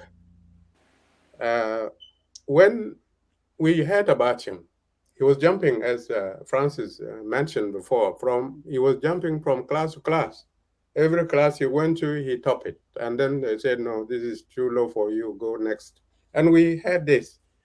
That time I was a student in Atar Intermediate School, which would be, according to Australian system here, would be year 5. We heard about him. Everybody knew about Bona Bulabek. When he died, the whole school went into mourning. Who were these students? They were from Nuer ethnic community, Anuak, Shuluk. The only community who were not with us in Atar was the Murle, because they didn't have elementary school in English. So we mourn him, and we had never seen him. We mourn him because he was a South Sudanese and as somebody who was going to help his people in one way or another. We were proud that our own fellow South Sudanese were doing wonderful things in Europe. Then he died. It was terrible loss. I would ask now, is anybody aware or proud of there is somebody, a medical doctor, doing wonders in Southern Africa? Are young people from Upper Nile and Barghazal, proud of this fellow South Sudanese who happens to come from Equatoria? Do we have that spirit where one of us doing a good thing, we feel proud of? If they are doing something negative, we feel embarrassed. Do we have that? So I have to move to the question next. Please bear with us. Keep your questions to next time. You will have time to ask him about these things, and Peter can organize that. Do you agree with me, Peter? If you can organize a discussion where somebody would have to put these questions to him. Yeah, I think Dr. Francis is flexible, and also Dr. Raphael, and I'm very grateful. There are great comments. People are interacting, and they love the programs. We have benefited a lot through some of the clarifications, some of the things we were not aware of, and the thanks goes to all of you, our elders. We really love you. Thanks so much, and we would love to continue with the same program. Thanks. Oh yeah. So we move next to well, after you and Zakaria went to Rumbek Secondary School, your father went and took you out of Rumbek to go to Kotagat in the north, and there was this Mr. Crichton, the British, was he the headmaster or a teacher who refused? Yeah, he was the headmaster. He took over yeah, from Williams. yeah. He said, well, these students belong to the South, and this is where they really belong. And but despite that, they were taken to the north, where they were not even, like you mentioned before, where there was this Arab nationalism, which did not appeal to them, because they are not Arabs. They are not part of the Arab world. So could you give more information about your experience, especially in the school in Northern Sudan, where, as you have mentioned, that you experienced some sort of racism? Right. Well, again, it's Sudan is quite a remarkable country. There are many, many negatives and some positives. I used to say that Northern Sudan is often praised internationally as a country where people are very decent, very kind-hearted, generous, and all those things. And then when it comes to internal conflicts, they are among the most brutish. And I say this is the result of an identity crisis. People who see themselves not only as racially Arab and Islamic, but who suffer from a deep-seated inferiority complex in that you had to pass to be accepted. I used to tell my Northern Sudanese colleagues, you call the blacks of Africa and South Sudan as abid, slaves. It is really you who have the slave blood in you, because you are the products of people who have been captured and enslaved, mixing with their masters that produce you. We are the race that escaped slavery. So we're really the free people. You are not. But despite all this result of racism that produced them, there's some very good qualities in it. One of the most remarkable things about being in Khartoum was, of course, it was a different world. Culturally, our Arabic was poor. Written Arabic, we were far behind. I was always interested in languages, so we caught on. But it was a process of adaptation. And in this process of adaptation, we had something of a paradox. We were very proud to be Dinka. We came from a family background that was well known. Our father was a paramount chief that people knew and respected. So from that point of view, we absolutely felt equal, perhaps even better than equal with some. But at the same time, it was in a country where the Arab Islamic identity was the framework that was viewed as the step towards civilization. And there's no hiding it. Our father was keen to bring us to the North because he assumed that education in the North was a higher quality. Our headmaster, Edward's father, Lena Ward, explained to him that education in the South was subsidized, and that's why it was cheaper. And why not go for something less expensive? Our father misunderstood that to mean, therefore, it is not up to the quality. And he always compared us to our brother Ahmed, who studied in Khartoum, Roving. And so for him, it was important for us to also assimilate Northern culture, Northern seemingly more advanced civilization. So we had this dilemma, or not dilemma really, something of a paradox of feeling very proud as Dinka, not looking at ourselves as any less than anybody, but also recognizing that we had to improve ourselves through Arab Islamic culture. That is the process of being in the North. But we were fully accepted. Nobody, occasionally you heard words of habit, which Northerners sometimes use in a jocular way. But we were very quickly accepted. And one thing that I now think back and really be surprised by was that while Northerners were being killed in the South, 1955, and Radio Umdurman was mourning, and Quranic verses, music that was mourning music, we were nobody showed hostility towards us. Once or twice people would jokingly ask, what are your people doing to our people? But no, so to me, that was a significant phase in exploring the Sudan. Just as we had gone to non-Dinkas in Bahr Ghazal and be surprised and were fearful, but we adapted, here too that happened. So when we went to Khartoum University, most of my close associates were Northern Sudanese. But within that association, as I said earlier, we were fighting for the cause of the South. And actually, I was elected to represent South Sudan in the Student Union. And I declined because I thought we could have more authentic representation by somebody from the South, not somebody who has been somewhat connected to the North. So I deliberately chose, but it did not in any way mitigate our commitment to the cause of the South.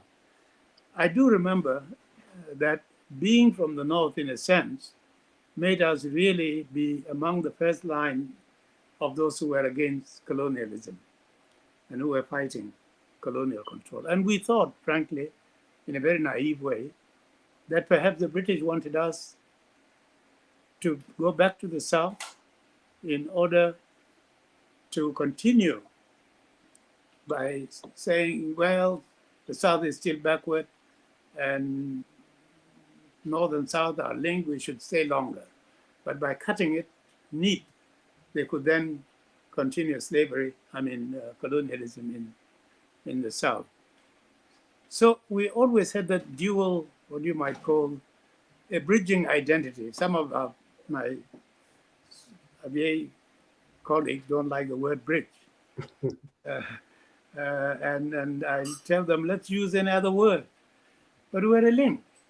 And you see, what Southerners forget is that the Tweet, the Roving, and the Ngok Dinka were all annexed to Kordofan in order to provide better protection against slavers. Later on, the other groups were given the right to go back to the south, which they did. Kwalarok chose to remain in the north, and he told the chiefs of the south who came to try to persuade him. In public, he said, "This is the way my father paved, and I have no way to deviate from it." Then he went to the southern chiefs in the evening and said to them, "Do you really believe that I'm choosing this Arab over my own people, the Dinka? No, these people are thieves. The minute they know that I'm joining my field in the south, this man who comes respecting us and thanking us for giving him access to water and grazing will claim that the land is his, and we'll have to fight. So I'm here to protect our land." And that's what chiefs like J.S.D and many southern chiefs from Tweet said to me. Later on, when Quach was the last to join the south, having been part of Abyei, having been part of the Ngok Dinka, and the Ngok Dinka considered Quach as part of Ngok. We were one people. Then they were given also the option to go to the south belatedly after Kwalarok had chosen to remain in the north, and they were part of us remaining in the north. Later on, they chose to go, to sever themselves and join the administration of Bahar Ghazal, claiming that Kordofan was too far from them. Now, Deng Abod, our uncle Deng Abod, represented the Ngok Dinka. And it was in that meeting that the Quach broke away to join Bahar Ghazal. According to the interviews I had with elders, Ngok elders, when word came that the Quach had severed themselves to join the South, according to what the elders said, our elders were weeping, crying over the fact that we had been separated and that Quach was now back. You see, some of the things that some people write, and I don't want to get into names, they claim that the Ngok chose in 1905 to be annexed to the North and the Tweets refused. Nonsense. They were part of the annexed group until the 30s or 40s. So the latest to join was quite the very people who are now rewriting history say that the Ngok joined in 1905 to be in the North, and that's why we parted ways with them. No, they did not. Yeah, yeah, that's great. You see, I think there are a lot of people very happy now that they are getting information they didn't have. Some of these things are not in some books, and or if they are there, especially history of Sudan, they have no access or they have no thought of getting that information. I would like to repeat my appeal to some of the viewers, insisting, asking questions which may distract us from the main topic. One of the viewers has commented that, okay, let us leave them, let them not talk about current affairs about South Sudan, because it will expose, it's sensitive, according to his words, sensitive because it will expose the tribal government.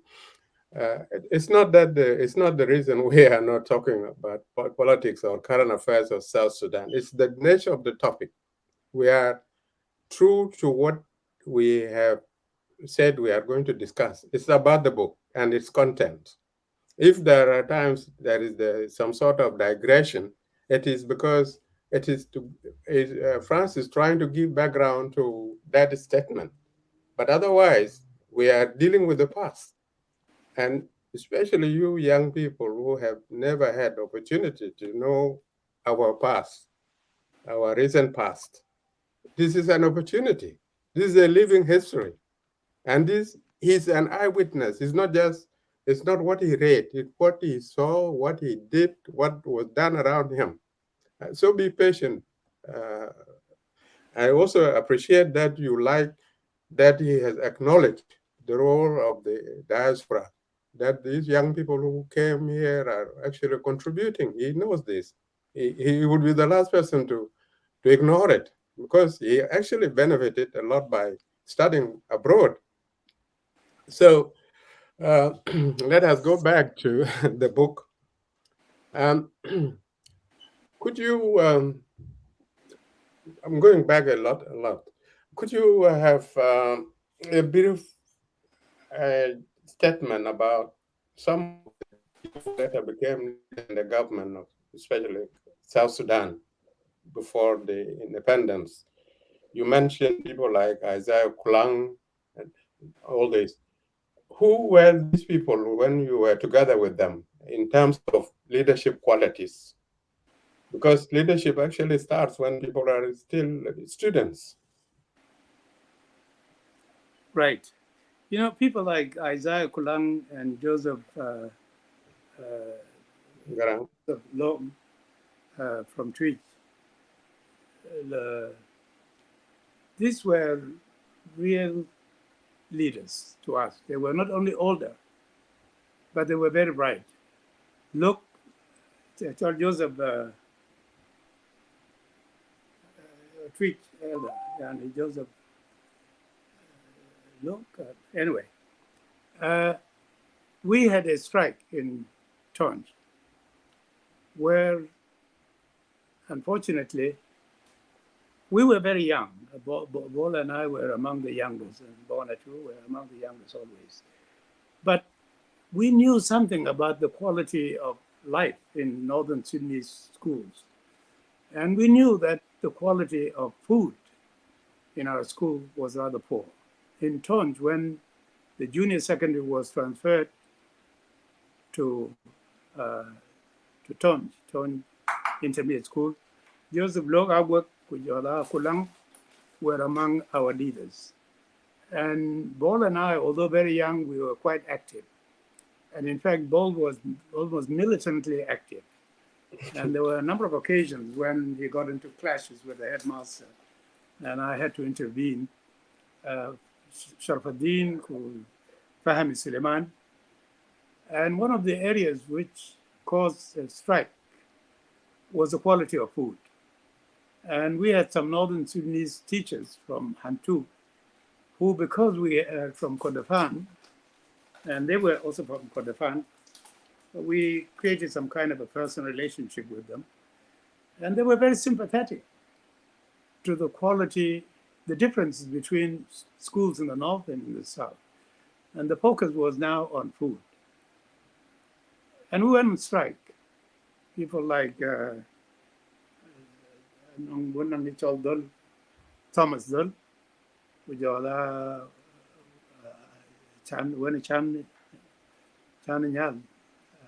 another, a group of us. We were really all very involved in plotting the strike against the quality of food.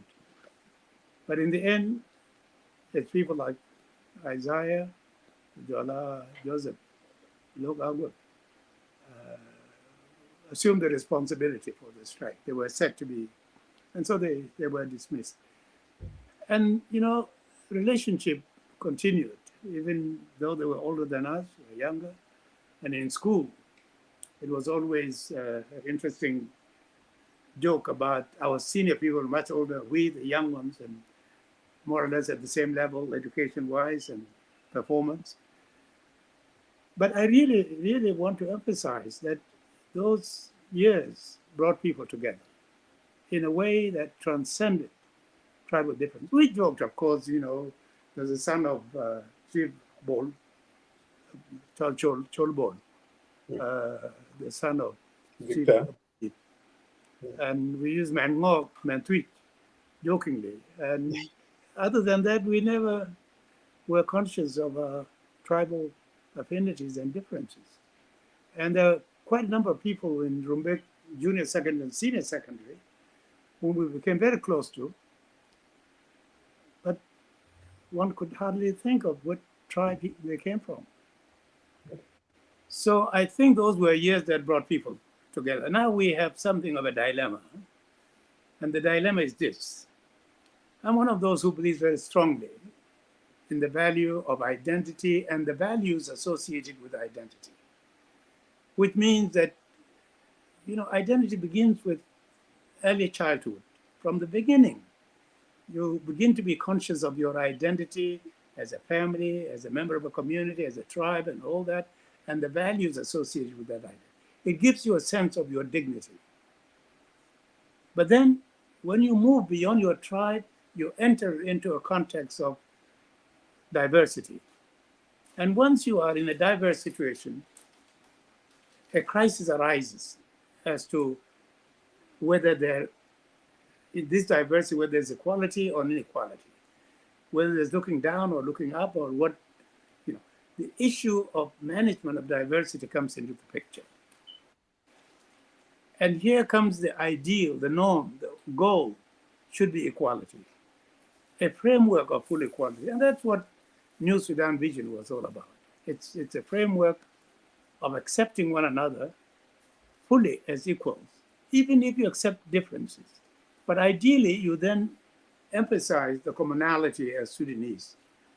That is what we still have in South Sudan. And here comes the focus on the dilemmas of identity and diversity.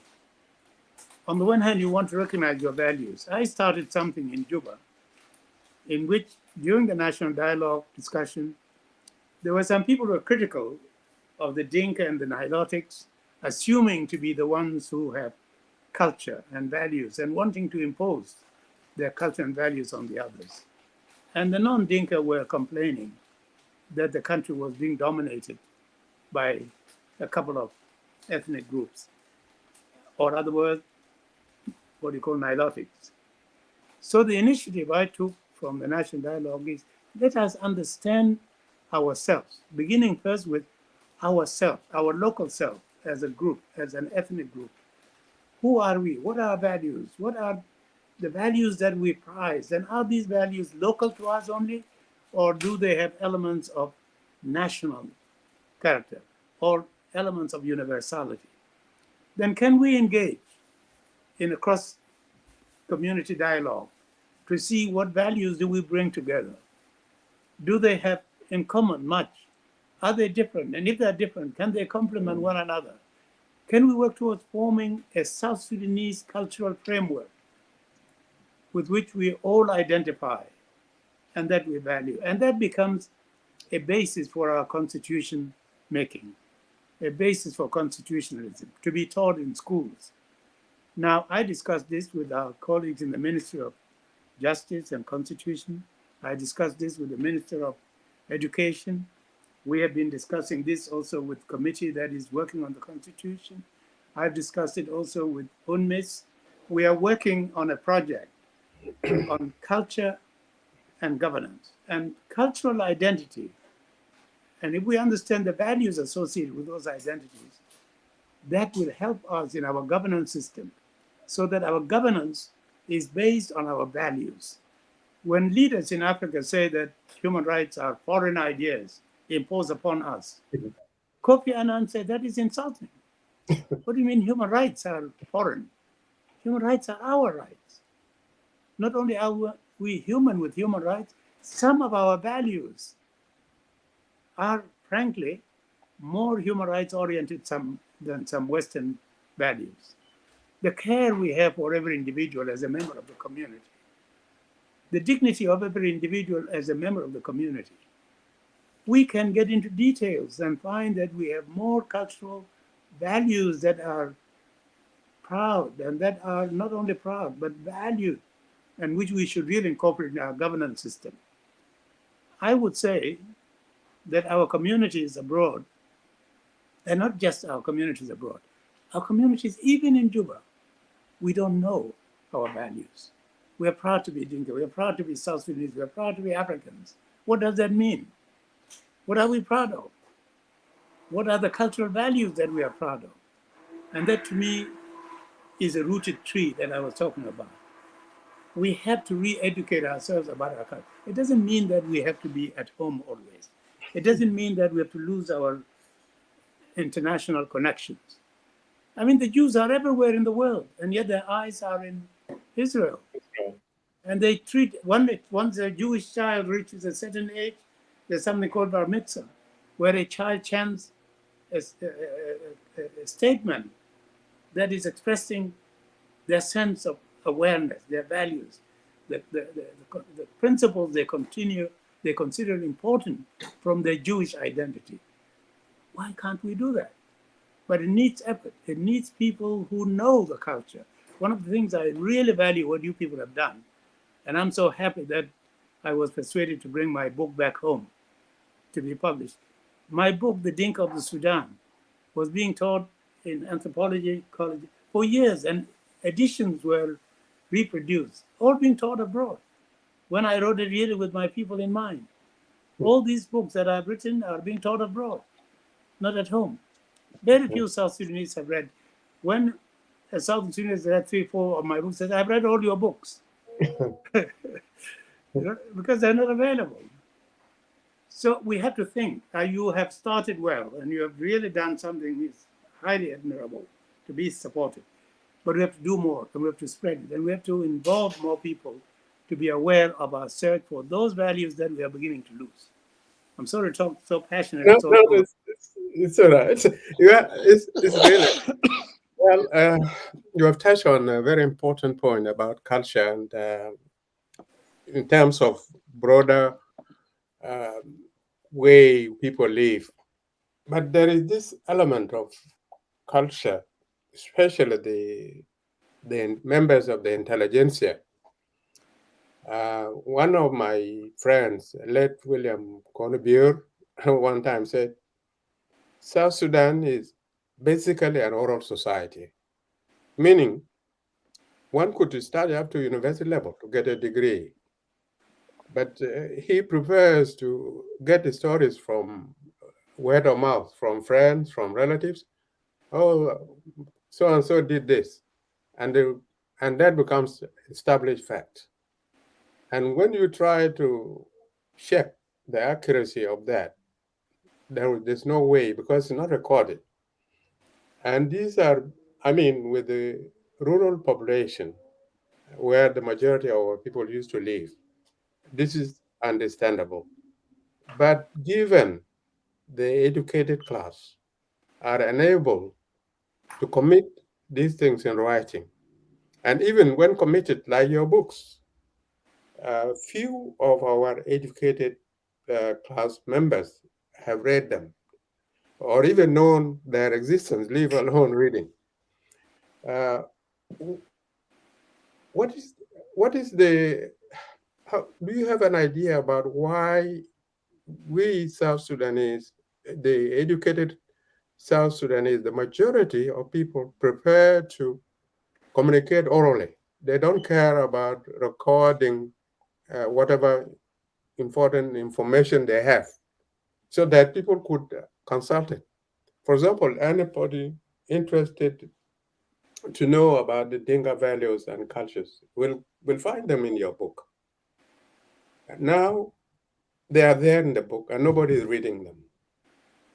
Have you really come across, a situation or somebody informing you about this reluctance of people to be involved with reading? It's interesting. I think part of the problem is that we have been made to believe that knowledge is found in books.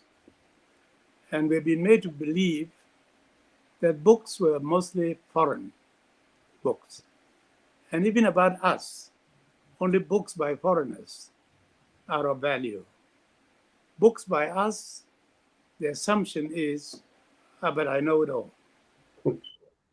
What can Francis tell me about our culture that I don't know already? And those Dinkas who have read these books, I remember Awood, the Honorable Awood, the minister, telling me about having read and how really touched by the books he was. And she began to feel her values as a Dinka reactivated by reading the book. Yeah. But then somebody else who has a PhD from Equatoria, quite well known, although the name now escapes me, told me, you know, reading your book, The Dinka of the Sudan, honestly, what you describe there is exactly my cultural values. And then a Somali I found in Ethiopia who read the book. So, you know, if you change Dinka to Somali, the book would be absolutely about us. So what this tells me also is, number one, the importance of documenting, of modernizing the means of transmitting knowledge.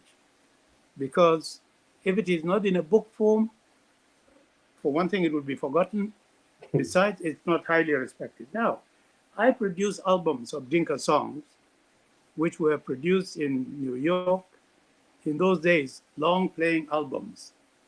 Songs that I had recorded when I went home over the death of Uncle Bonner. And I told my father that I'm leaving and I'll be some years away.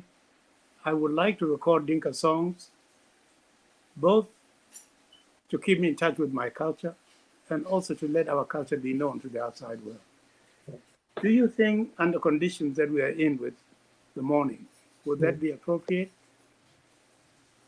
And there was a priest who had a small tape recorder that I could borrow. And my father surprised me by saying, this is very important. And he himself began to call on famous Dinka singers. And we recorded a whole range of songs, individual war songs, war songs, women's songs, initiation songs, just about the whole thing. And in Oxford, when I was in England, Godfrey Lienhard, the anthropologist, wanted me to appear with him on the third program, BBC, on a program called Man in Society. And I suggested we use some of the songs as background.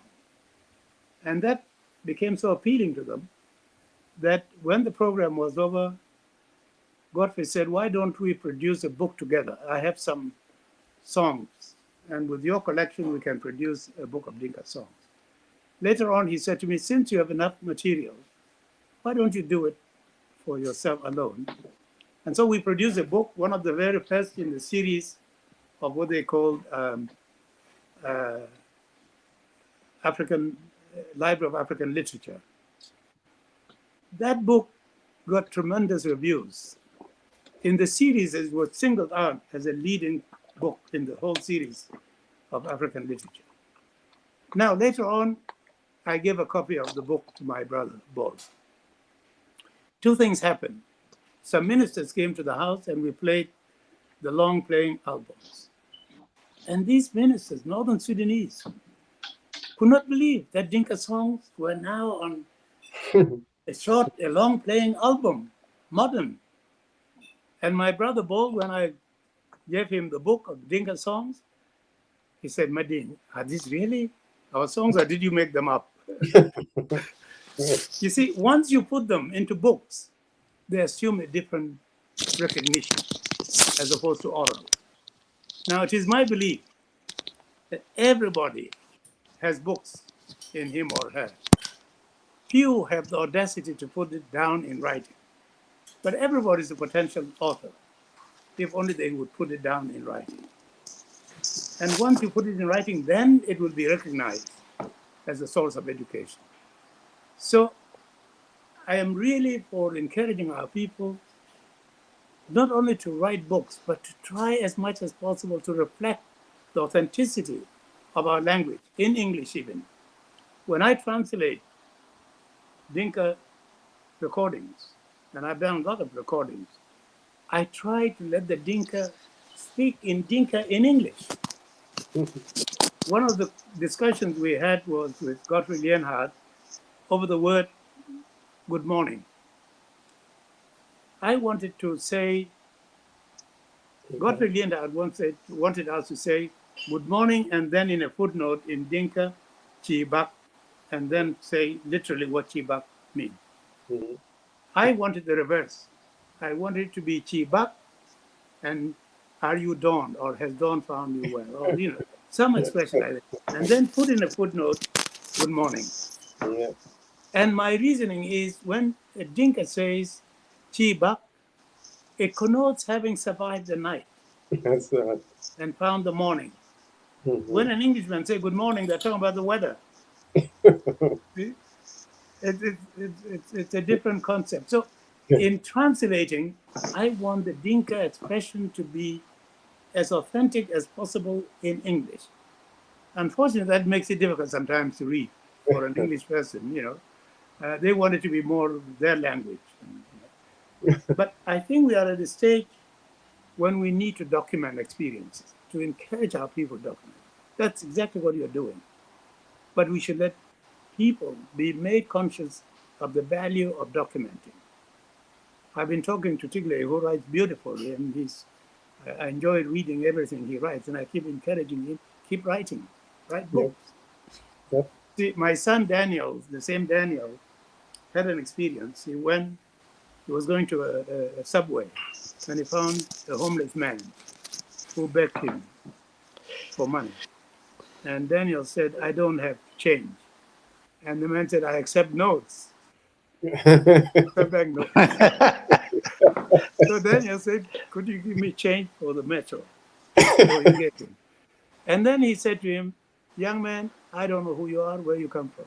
I just want you to know one thing. I was once a young man like you.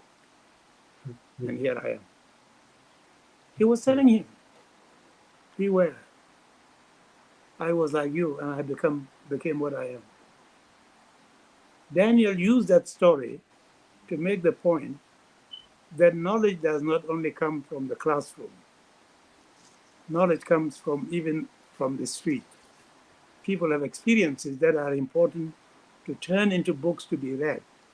That is the literature that we find in the Western world. And if we don't document it while people still can write, in due course, our people forget Dinka, forget even the legacy they got from their ancestors. And we need it. Yeah.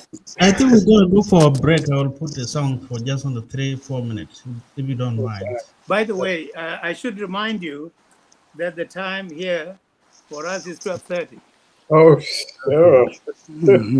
I don't mind pushing it down a little bit, but I think Tigley would agree with me. I will agree with you. Usually I go to bed at 10. Yeah. Anyway, how much longer would you want us to do it then? No, we shall maybe finish in another 15 minutes. Dr. Jack now joined. So you want us to pause and then come back? No, we are not closing. We are just going for a break. I will put a song. Yeah, that's what I mean. How long is the break? No, just under 3 minutes. Don't go anywhere. Yeah. Okay. Yeah. And then when we come back, how long do we continue? Maybe 15 minutes. 30 minutes? Oh, 30 minutes. Okay. Yeah. Okay. Don't go anywhere. Well, I'll go and come. 3 minutes. You give us 3 minutes. I also have needs for 3 minutes. Did you say so? Oh.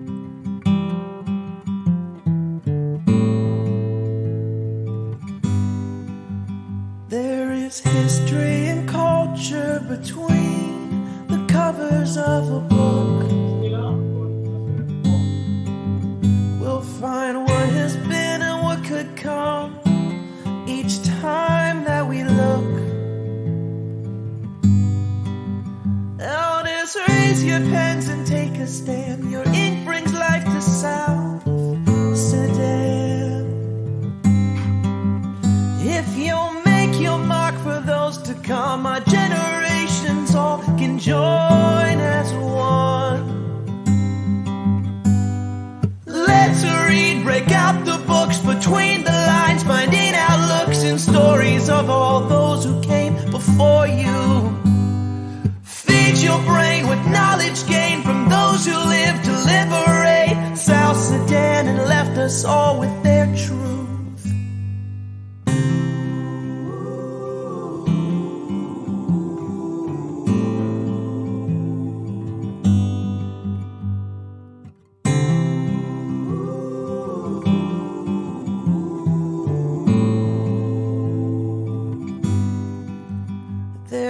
tears from the eyes of our nation. We fear for our youth. Information is lost when oral culture is what we choose. But Africa, world books, knows that we must take a stand. That only history leads us and liberates South Sudan. Let's read, break out the books between the lines, finding outlooks and stories of all those who came before you. Feed your brain with knowledge gained from those who lived to liberate South Sudan and left us all with their truth.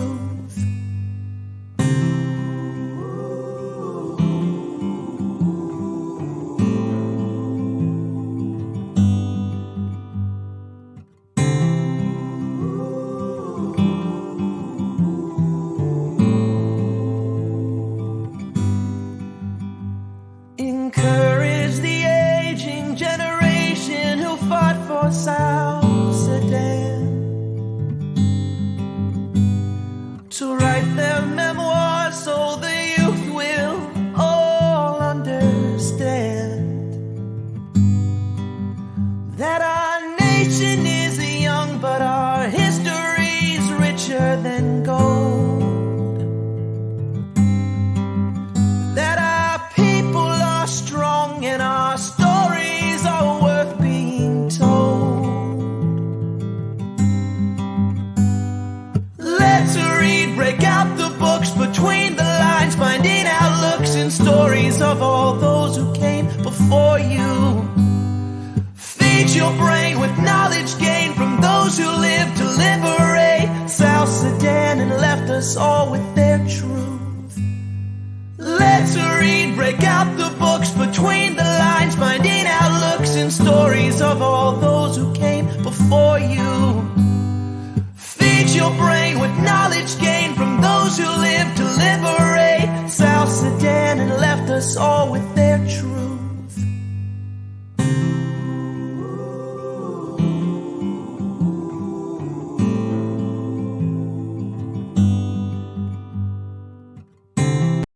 My internet. Thank you very much. We're back. The break is over. And Dr. Yaak went. Yeah.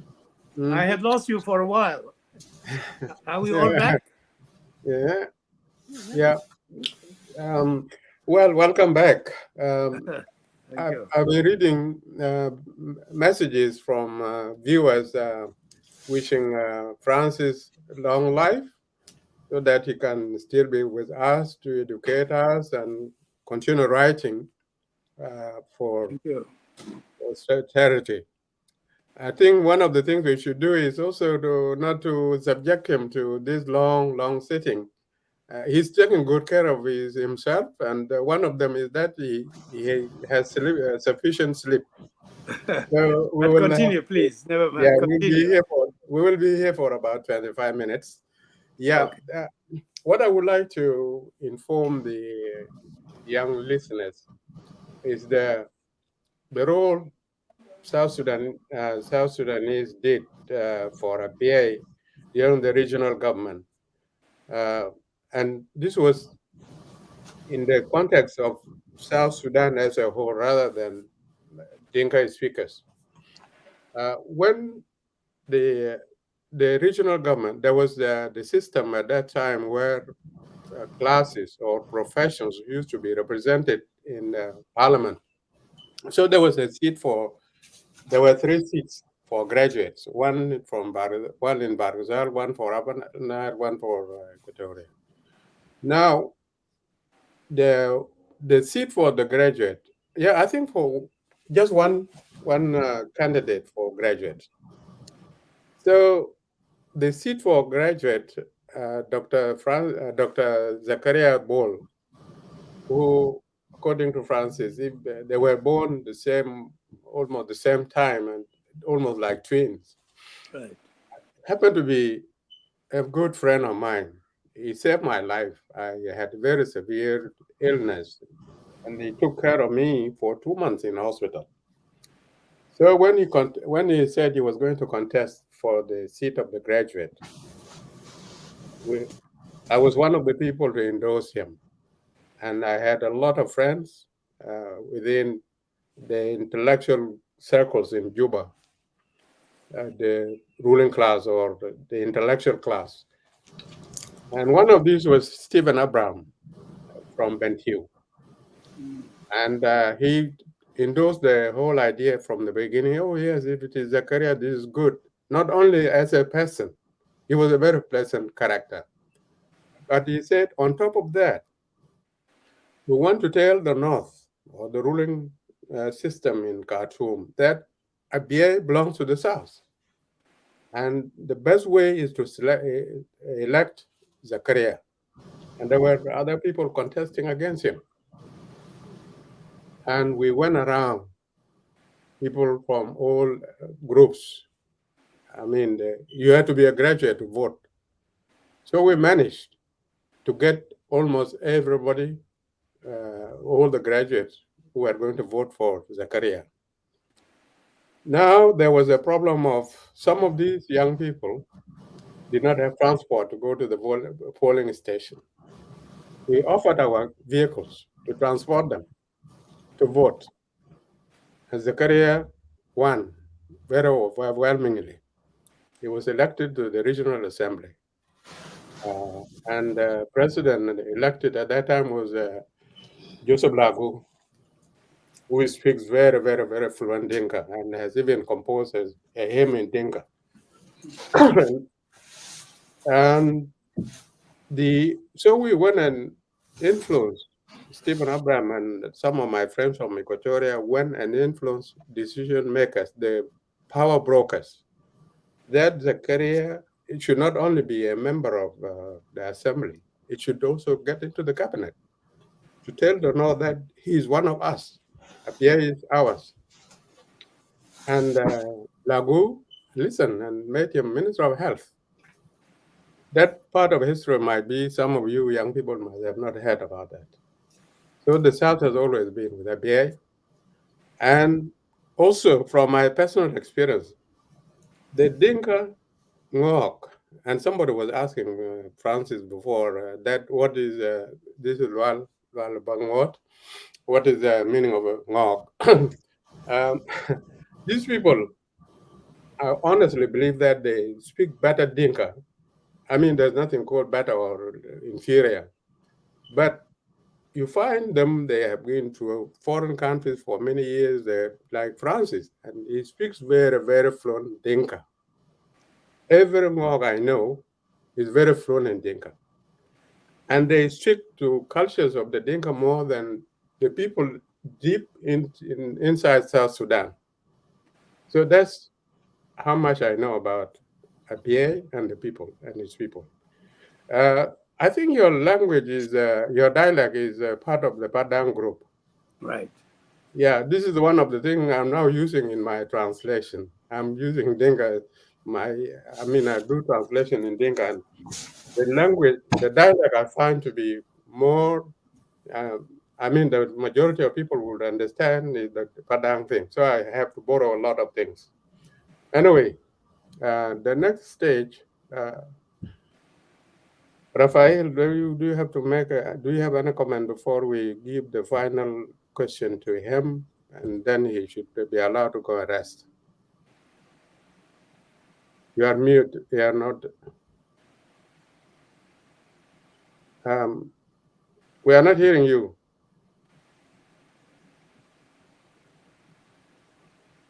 Peter.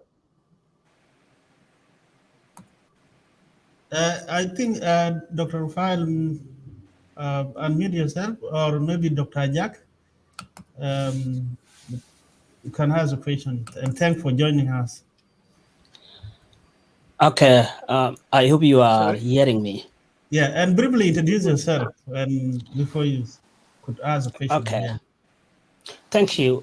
Look, Peter, I'm very honored and privileged to join your platform with the veterans of literature in our nation. And as a young South Sudanese, the like of Dr. Mading, the veteran journalist Atem Yaak, whom we have had a brief chat sometime in the Are we past in waiting for Melbourne. someone?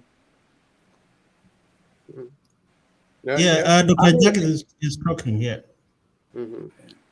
I'm not sure whether Dr. Mading is hearing me. Yeah. Because I will ask him the question, it is crucial that if he can't hear me, then we'll convey to him. Francis, can you hear me? I think you need to be.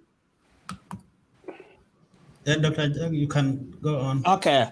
My question is to Dr. Francis Mading. I was just saying Francis has done a great work, and he would be class with the same league with the Chinua Achebe of Nigeria, who has championed to further the literacy and the role of the communicating ideas in books and in printed media. Francis has done a lot of work, and the same with Yaak, and whenever his name is mentioned, people reflect back to the days of. Have I lost you people? Mm-hmm. No. Bring everyone on the platform. That's right. Yeah, you can start now, Jack. Okay. First of all, thanks, Francis, and thanks to Yaak, and thanks, Raphael. I was starting by the way of introduction that you are the veterans of literature in our nation.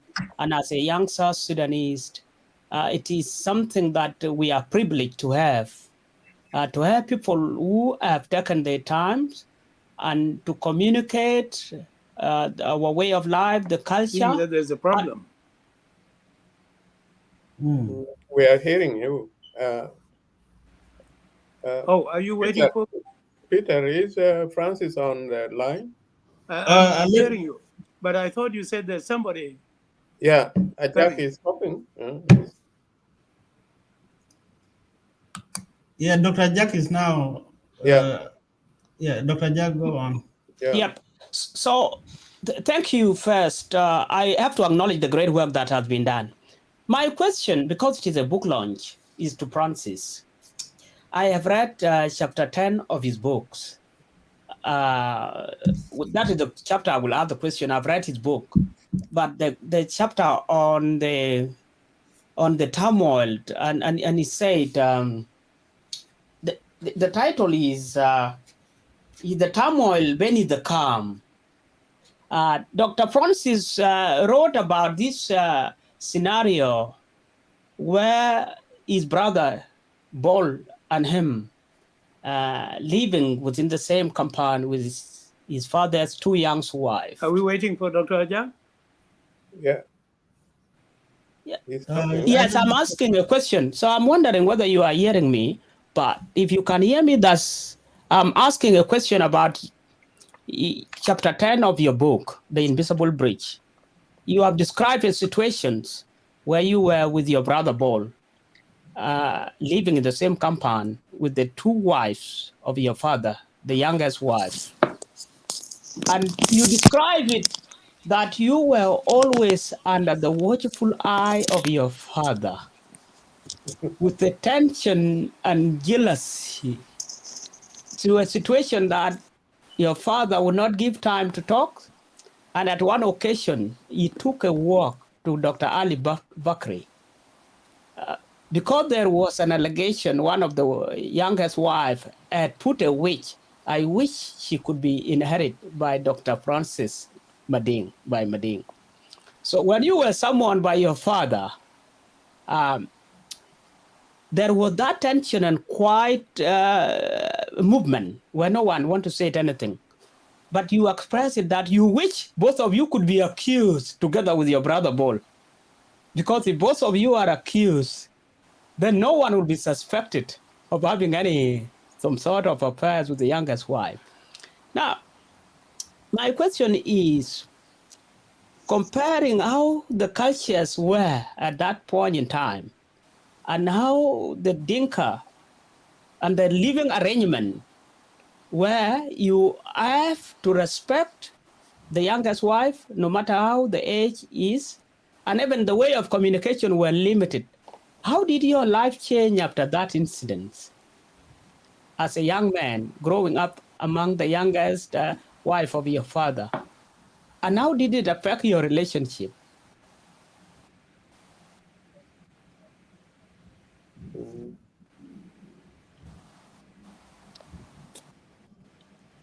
As Dr. Francis had my question, really.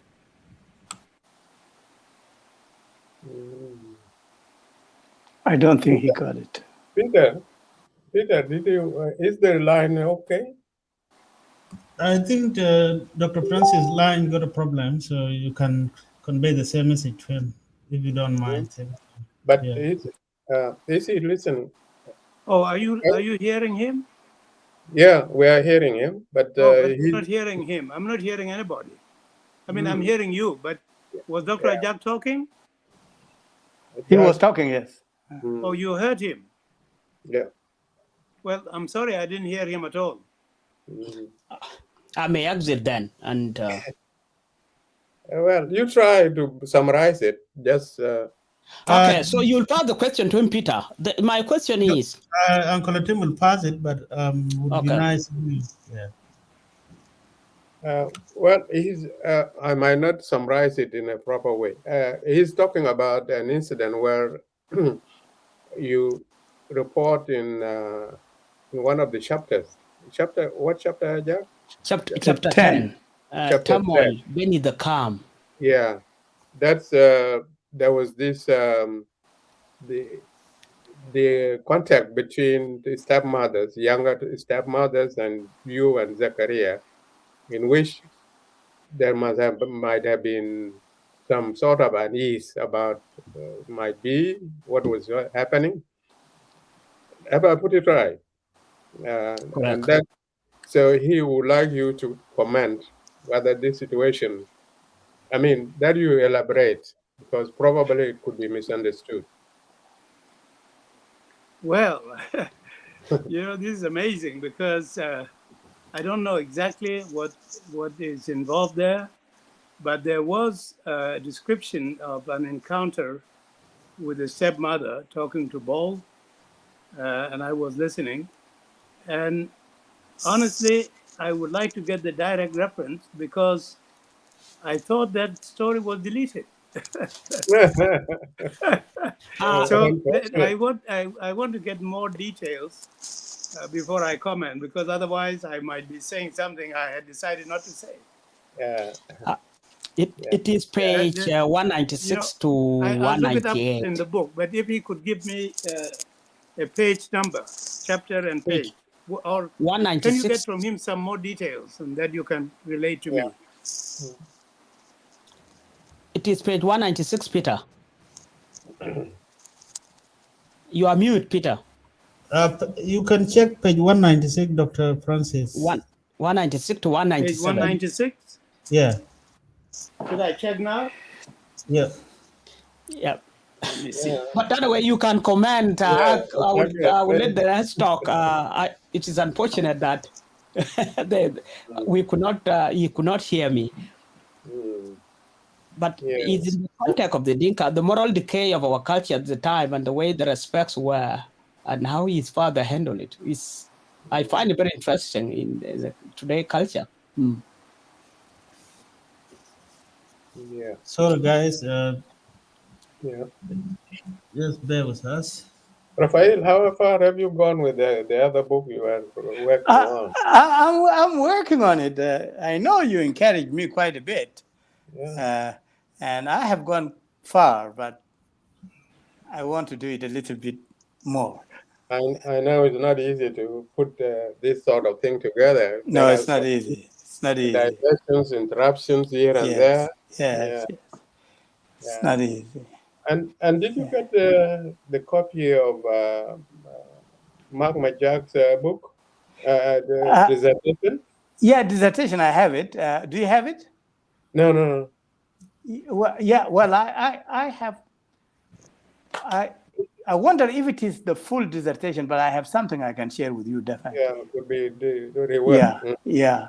And the South Institute had written something on it. I on see. that one, yes. Okay. Page 196, I was in Germany.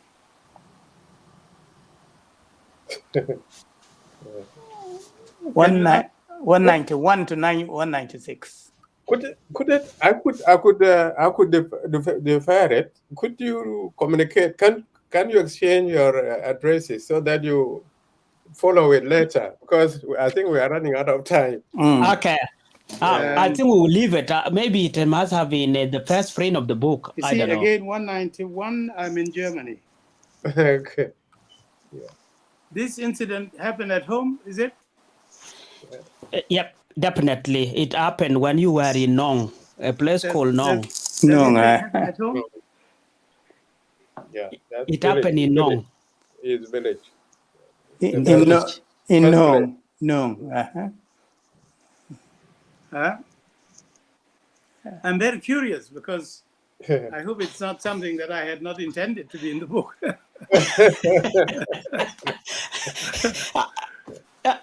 Anyway, it's nothing bad. I find it fascinating, and it's a very literary work. Well, we'll have to answer for that. Okay, I will provide Dr. Jack with your connection, with your contact. Yeah. Okay, give him my contact information. Apart from we are really happy, and I'm seeing positive comments that they are really fortunate to be communicating with or to be listening to Francis. Dr. Jack, within 2 minutes, can you just introduce your program, because it is good also for our audience to know what you do for living. Thank you. Okay. Thanks to the audience and to the veterans of our literacy work in our nation. It is always a privilege. I've been running FPD Institute, and I'm also a consultant director of Biblical Consulting.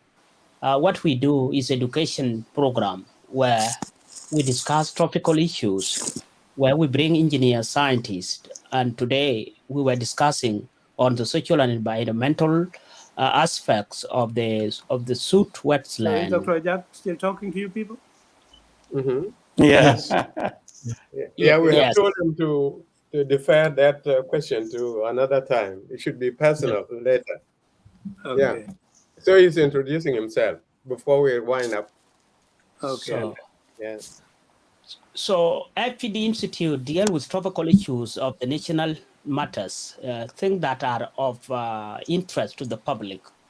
We are non-partisan. We bring in objectives analysis, not subjective in a way, neither is it to pinpoint to anybody, but it's purely literary work and more scientific in a sense. So we discussed on online radio every Saturday, Kayamba FM.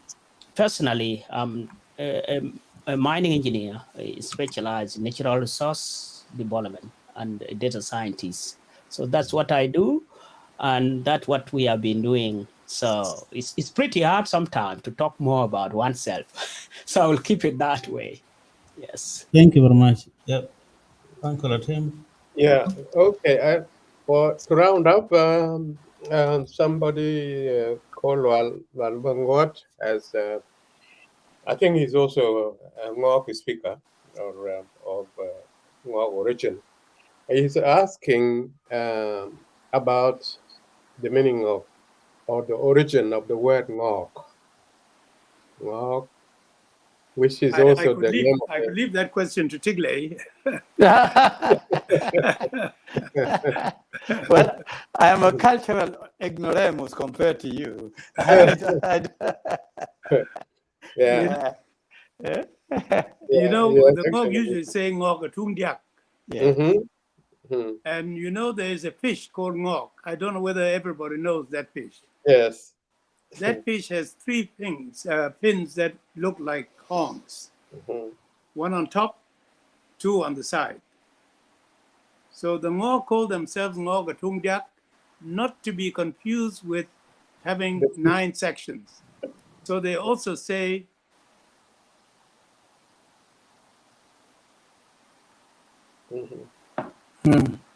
Yeah.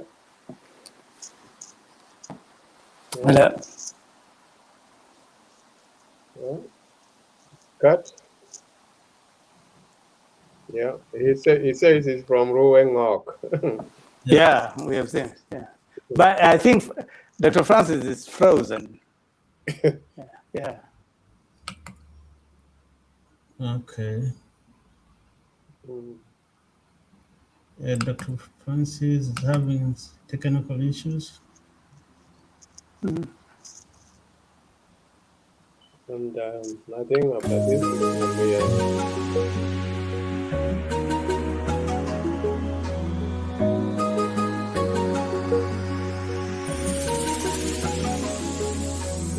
Imagine knowing cycles of the sun and the moon and stars, or how the clouds stay up.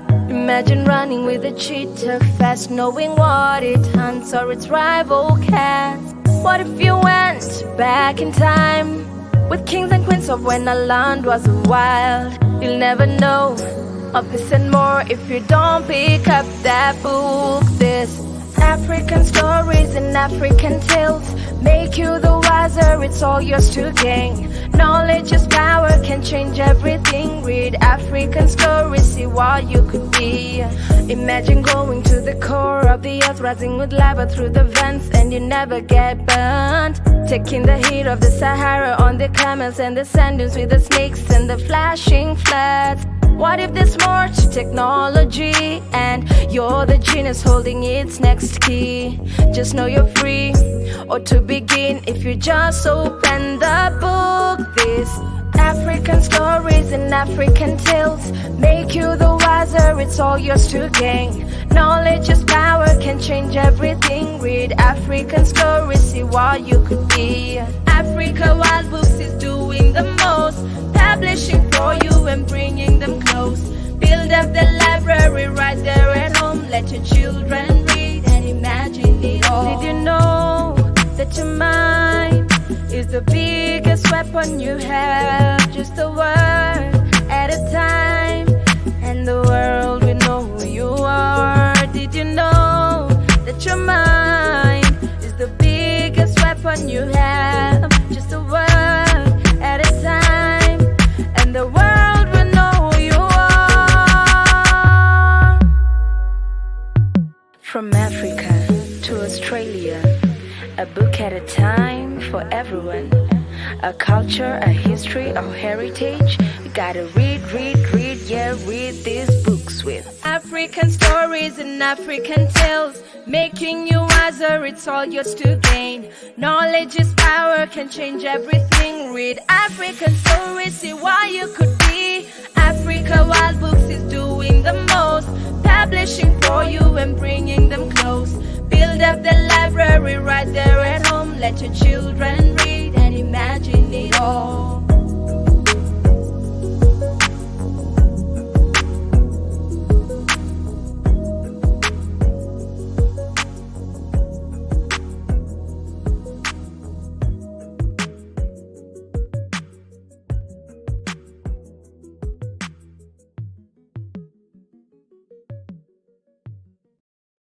Yeah, Dr. Francis is back.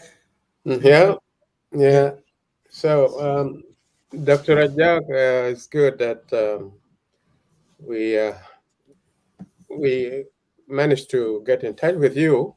Next time, I think this is not the only occasion we would be together discussing, exchanging ideas. Those who were asking questions, especially on current affairs, putting them to Francis, I think you will have the time next time. It could be organized. You had that, those of Ajak, I think they can host him if he has time, because he can talk on any subject. But we are confined to this thing. I mean, this book launch is has limited our approach. We cannot discuss current affairs. We cannot raise issues which have very little to do with the contents of the book. So excuse us for that. By the way, those who feel that we shy away from hot questions, that's not true. As a journalist, that's my job, and I can answer the question. And also, if I'm asked to answer certain sensitive questions, I know how to go around. I would not mention Francis because he's somebody who has been on forums like the UN. It's not a simple title to be called International Civil Servant. So how can you think that you will fear answering any question? And we have also, and everybody has the right to say, I cannot answer that. So let us round up this thing. We are really glad to have had his time. I know it's too late in tonight, but he has offered to answer these questions. Always a servant of the people, always ready to give what he has, and has enriched the concept. Young people who have been thirsting for ideas and knowledge have now gained a lot from him. Instead of reading, you are getting a direct, accessible manner. So thank you all for your time and for your attention and interest. Please join us next time when he is hosted, when he has time. And before we end, he is going to finish this with what Ngog is. Yeah. I hope he is visible. I mean, he's being heard. Rafael? Yes, I can hear you, but not him, I doubt. Yeah. Yeah. Yeah. I don't think he's connected now. I think that Daniel said before that he has some problem with the iPad. Yeah.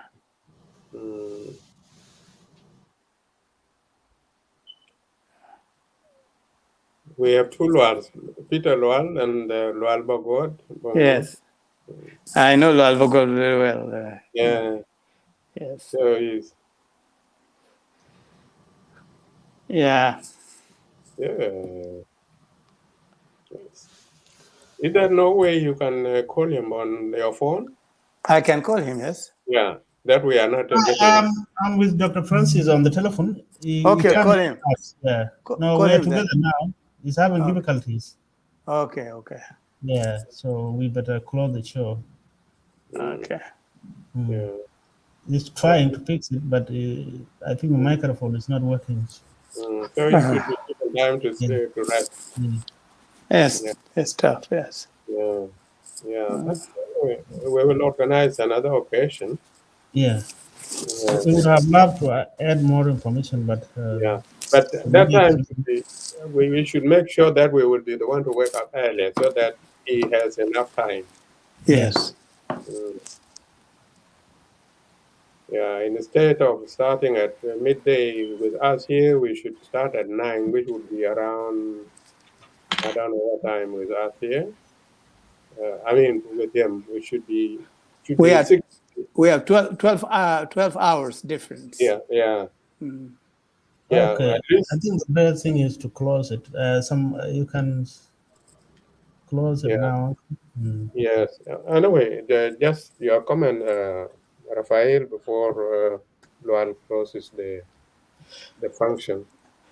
Yes, I mean, it has been quite an informative, session, or all that Francis has talked about, I have always known, and they are quite authentic experiences, and such a rare opportunity to get the song directly from the lyrics writer. He has been through it all. He has reduced it to writing. Many people have not read it. Now it is up to us to find out what is it. Aha. Okay. So Yeah, so I was kind of hearkening back to this deficit of reading, because all that is wowing us now, everybody had access to it for a long time, but nobody lifted up their sleeves and said, "Let me delve into the ocean of Dr. Francis and get what gems there are there in the bottom of his sea." But here you are, you have analyzed your own waters, and we know exactly what had happened even without reading it. The problem with this is you have given people the rest. Now they don't have to read again because because they have heard you, the authentic storyteller. Yeah. Now, the question is, how do you exhort non-readers, Dr. Francis, to actually begin to know that, oral culture has a longevity and it expires very quickly. So why don't we shift moods to something more permanent? And that permanent thing is what Peter Lwal has availed to us, which used to be quite a tall order to find a publisher here in the West. To take your word, they will kind of strip you to bare bones. You see? have to have a name like Francis to get published in the West. Exactly. They will strip you to bare bones, analyzing your every grammatical error and a Dinka speak, which is written in English words. They will detest that. But now with these services that Lwal has given us, we all have access. And it is one thing to write. It is another to read. Writing is more difficult than reading. Exactly. So why don't we divide, roles? Some people write and others read. There's a missing point here. Yes. And that is, our people see, yes, when you've written a book, yes, you're giving a book is part of affirming the relationship of mutual respect. A friend of mine, when I published my first book, Tradition and Modernization, and he was a colleague in the university. He was then doing his PhD at Harvard. I was at Yale. And he said, "Francis, of course I can afford to buy your book, but alayya talaq, I will not buy it in order to be given." See? So there is that culture. People ask, once you publish a book and they ask you about your book, they are indirectly say, "Can you give it to me?" And even those who can afford to buy think that giving it is an affirmation of the relationship. That's right. And they don't want to buy. So that's another, for those who have books to give, that's okay. But if you're a publisher, you need to sell the books. Oh, yes, to survive. So exactly. So what do we do to deal with that dimension? Well, there is a solution to that, and that is there's the audiobooks. Okay, the audiobooks can read all your books. Okay, they will make a deal with you. They will make it available to readers for free, but you have an internal deal with the audiobook, publishers, which is accessible everywhere in the Western world. It's a very easy way of reading 3 or 4 books a week. Now, I came in at a point when you have been talking, and I might also be diverting your conversation, but I wanted to just comment on what Atem said earlier about ABA and the way they helped Bol to get into the Southern Parliament. I repeat what I said before, that Bol and I divided roles, that he would be in the South to promote our cause there. I would be in the North to promote our cause. That was misconstrued by some, as though I was pro-North and Bol was pro-South. And at one point, it almost became believable to Bol. But I just want to say that what you said earlier is absolutely true. And I alluded to the fact that the Ngok Dinka are Southerners. even when they were under Kordofan, they were Southerners. And I cited Dinka chiefs who said the Ngok were there to protect our interests. I have many chiefs from the south, Red, Tweet, Panaru, Roving, in my interviews, all affirming that the Ngok were there as our gatekeepers. And the question is, of course it is understandable that once peace has been achieved, Abdullah did not want to go to war with the Sudan over Abyei. The present government doesn't want to create a conflict over Abyei. They're doing what they can. We have an administration in Abyei that was initiated or instituted by the South, by President Salva Kiir. Whatever little there is that comes to Abyei comes from the South. When there was a conflict among brothers and sisters within the area, it is South Sudan that came in to stop the fighting and created a committee to investigate the situation, and they're still doing it. That has never happened from the north. That's when right. the Misiri and the Ngok Dinka fight, Khartoum supports the Misiri against the Dinka.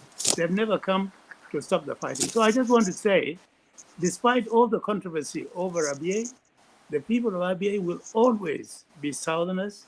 And I have said, if there should be a war of desperation between the Dinka, Ngok, and the North, the neighbors from the South will not sit and watch and see Abyei go to. It will drag them into war. That's what happened when Anyanya II came into force. It started in Abyei. And as soon as they started, people in Awil joined in, Tweet joined in, and it spread until it joined the main SPL and SPLA. So yes, the controversy will be there. But I just want to say, whatever the solution on Abyei, nothing will remove the fact that the Ngok Dinka are Southerners and will remain Southerners. We were Southerners even when we were in Kordofan. I just wanted to add that in support of what you had said earlier. That's good. Yeah, the name has been explained before. Peter, as the convener, can you just say a word before closing? This is great. And, you know, there was a time people used to, when we were doing journalism, people were asked, what are the sources of your information or knowledge generally? People talk about books, about this, the radio, newspapers. And then the instructor said, what about people?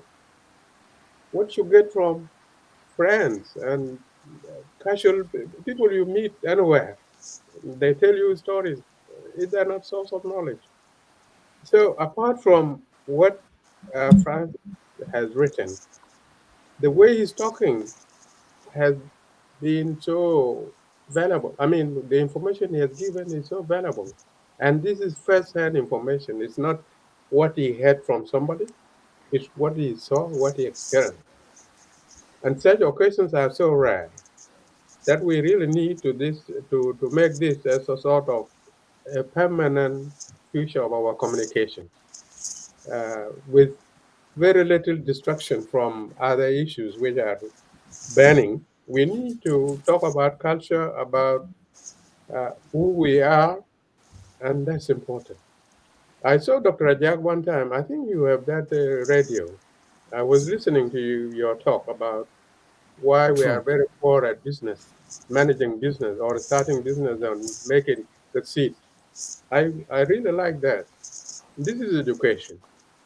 And now with the wealth of experience, knowledge from him, I think the young people are they are lucky to get this opportunity. So when such an opportunity comes, please listen. And if you have any question, reserve it for the time when you will be able to if it is something which is likely to be outside the theme, you can ask for the contact and discuss it further. Well, like when he came up with the name, this is relevant. It's relevant because there are people called Ngok, Deng Ngok of Abyei, and also he is also a Ngok in his own way. There are Ngok in Upper Nile. So that was relevant. But anytime we have a topic, we have to deal with that topic without a diversion. And I know a lot of people who like, if it was not too late at night in America there, some people would even want him to talk for the whole, for 6-7 hours. But anyway, this is a very rare opportunity. Thank Peter for organizing this. Thank you, my elder brother, for your effort. We have subjected you to too long sitting, but I know this is not the first time you have been over. You are in demand everywhere, every time. Thank you, and we hope we will have another occasion to discuss other things, maybe lighter things than this. Well, thank you very much. And I really want to thank you for this occasion. And I want to thank both of you again for publishing the book. I am absolutely delighted that, unlike my other publications that took a lot of effort but has never been available to my people, this book, I think it is a book that has come out at the right time in the right place. And I have never for a second questioned the wisdom and the gratification of having brought it to be published by Africa World Books. And I just want once more to say that I will be very happy to continue with other books. Peter and I talked earlier, and we thought that my book with Conversation with the Ghosts of John Garang might be an appropriate one for the next session, for another session. So again, thank you all, although it is not as late, but I want to assure you that I feel energized by the pleasure of this experience so that I don't feel sleepy. I will accept your allowing me to go to bed, but I'm not tired. I'm inspired by the conversation. Thank you very much. Thank you. Yeah. I have not done I have not finished the job you asked me, you and Abdullah last time. Actually, I finished the book. I read it. It's very, very moving. And I'm going to summarize it. And for those who don't know the background of what I'm talking about, the visitation, they asked me that I should condense it and present it, I mean, in a form that summarizes what the book is talking about. It's a very moving thing. It's moving between reality and fiction. Very well crafted. I studied literature, but I never found even those of Dickens with that skill, turning a story, giving you question whether this is a reality or a fiction, and it is reality. But if he had written, I talked with John Garang last time, well, it's normal. You know, somebody asked me, he said, does John Garang come to you? So I thought the fiction really succeeded. But my great pleasure was the fact that the family of John Garang, particularly Vice President Mama Nyandeng, liked the book very much. And she has repeatedly stated her strong, and tells everybody, this is a book you must read and all that. So that to me was very gratifying, because I thought they may say he has distorted the image of our son and our husband. No. But no. Anyway, very nice to hear you say that, and I will convey that to Abdul. Yes, okay, thanks. Yeah. Great. Peter, so, last word of wisdom from someone. Who is that? Okay. Thank you. Yeah, I think a little before, sorry, chap, for taking a lot of time. Can you have a saying, I don't know whether most of the listeners have heard about it, that what divides? What is not said. What divides is not what is said. What now in our current situation, people don't talk about, but is dividing?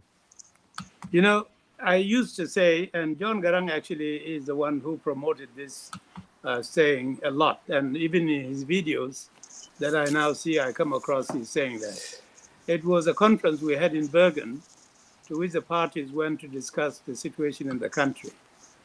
And the title of my paper was, What is not said is what divides. Yeah. And the idea was that in Sudan, in our relations with Sudan, there's a lot of things that Sudanese hushed under the rug, didn't want to talk about, such as racism and religious bigotry and all kinds of. The thesis, I have another book called Talking It Out.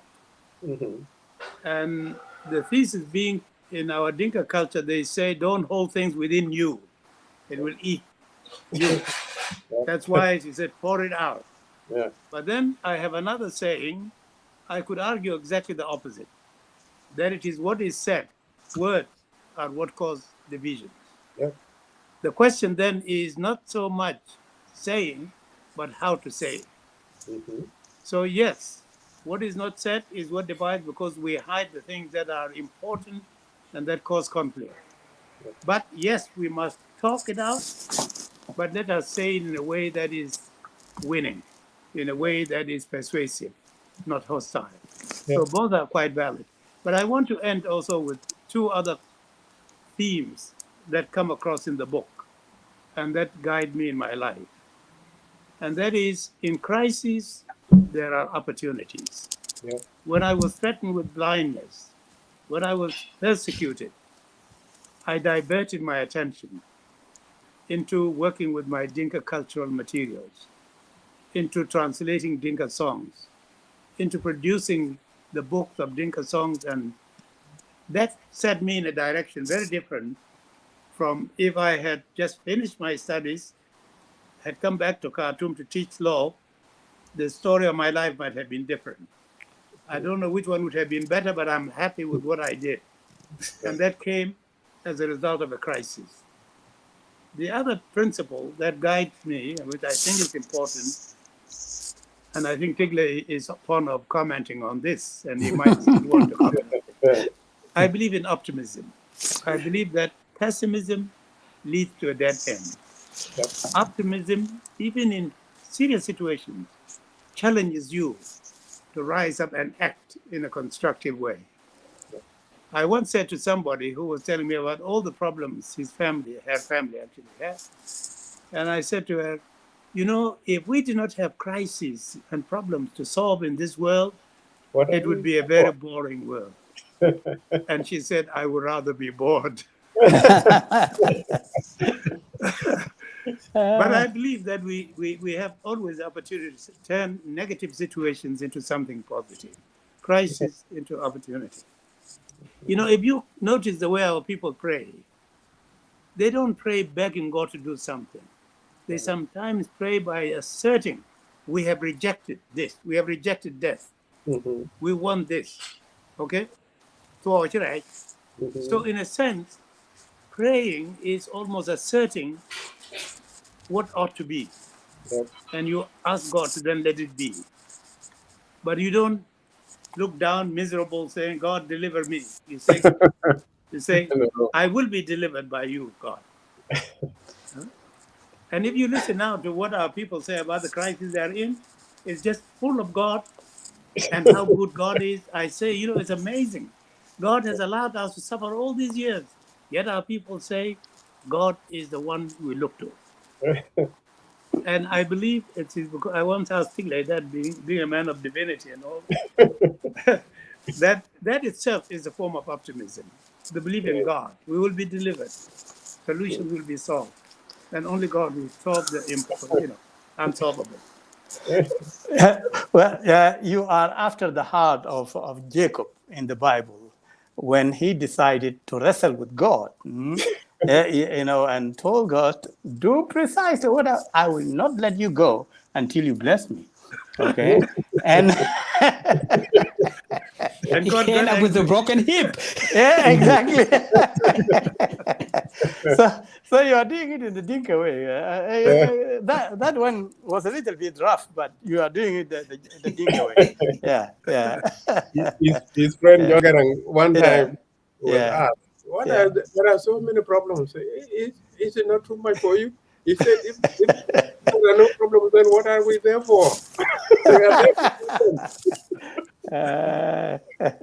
Well, thank you very much. Okay. Thank you. Thank you. Enjoy the rest of your day. Thank you. Have Thank a you. Thank restful you. night. Thank Thank you you. very much. Dr. Jack, thank you. And Appreciate our it. great appreciation goes to the audience who have shared the programs and also commenting respectfully. It is a great opportunity, and this will give us a chance also to bring in other authors, because we will be dealing with authors who have written books. Expect people like Dr. Rama Coles, people like Duong Nyaba, even people like Tabalo Leong, because we, we have published a lot of books, and this forum is for community education. So, Uncle Atem, thank you very much for your time. Dr. Jacks, Baba Well, Dr. Francis. Ajak, I'm hearing your voice for the first time. I'm delighted Yeah, that we haven't ended before hearing you. Even though I didn't hear the question you had earlier or the comment, but it's good to part ways after hearing you. I have listened to him many times and Dr. on the Rafael, radio. have been checking me all the time, encouraging. Without your encouragement, our elders and friends, this job would have been impossible, because it is very challenging to sell books than to sell a chapati in Kenya. And I am very optimistic, because the trust that people have invested in Africa Well Books, I'm not doing it because I'm great, but I'm doing it because I have chosen to do. Right. I used to cry when I first began, because the reason was that can we let our history die like our people who died during the liberation struggle? The answer has always been no. And it remains no until now. We try to communicate our vision. That's why even there are some songs being sung. It is a liberation. And we need to fight all together, because oral history is destroying our culture. Our veterans who fought for liberations are aging. Right. And eventually, great people like Atem, people like Bolmadut, and other people, just to mention few, who have not written their memos. So please, audience, if you need a book, contact us, just inbox me. These books are for you, are for your children to navigate their way back to the country of their origins. The reason, like some of the children who grew up in the refugees camp never had a chance to study South Sudan history. For instance, Kakuma has been inhabited for over 29 years. A child raised in Kakuma is basically a Kenyan, but we pretend that he is a South Sudanese, which is not true. So these stories are meant for the present and the future generation. I'm very grateful, and I would always be very grateful with the support of Uncle Atem, support of Baba Francis, Baba Raphael, Dr. Jack, and many of you who are watching here, and many authors who have written books and get no return because we sell nothing. And these books are meant for you. Anything to do about the SPLM, any Australian would not be interested in. The SPLM is a subject of South Sudanese. You are the target market. So please be supportive of the work that we are doing. Without going further, this book is a conversation with Dr. John Grants and Dr. Francis. It's a good book, talking to the ghosts. If you need it, please just inbox us. Or it is also, books are available on Amazon, so America, Australia, in the UK, and also even the Walmart. 24/7, you have access to books. They are in Kenya, in Juba. So without going further, thank you very much, and we shall also invite you next time, and expect many other authors are coming. Thank you. Thank you. Thank you very much. Thank you. Bye. Good. Okay. Bye-bye. Okay. Bye. Yeah. Bye-bye.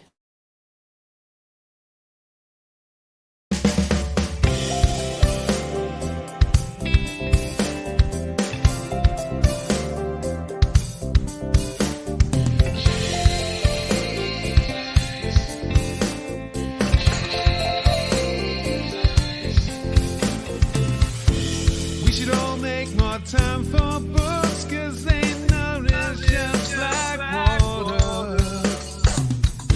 Holding secrets and lessons in place to big and to our sons and daughters.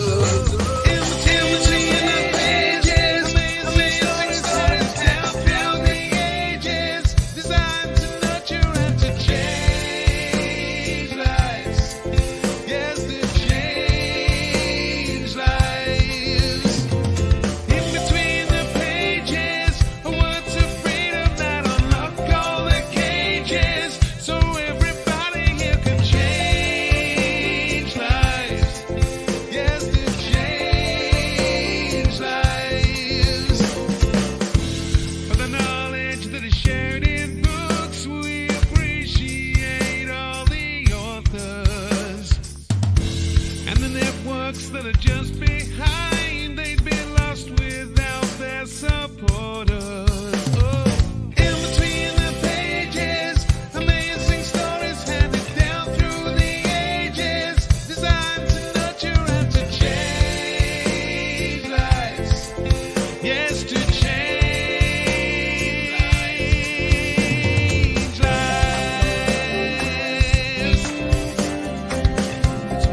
to arun Yaak han chol mi ka panda kuch new Sudan dik mi nyol bay dik panda nyar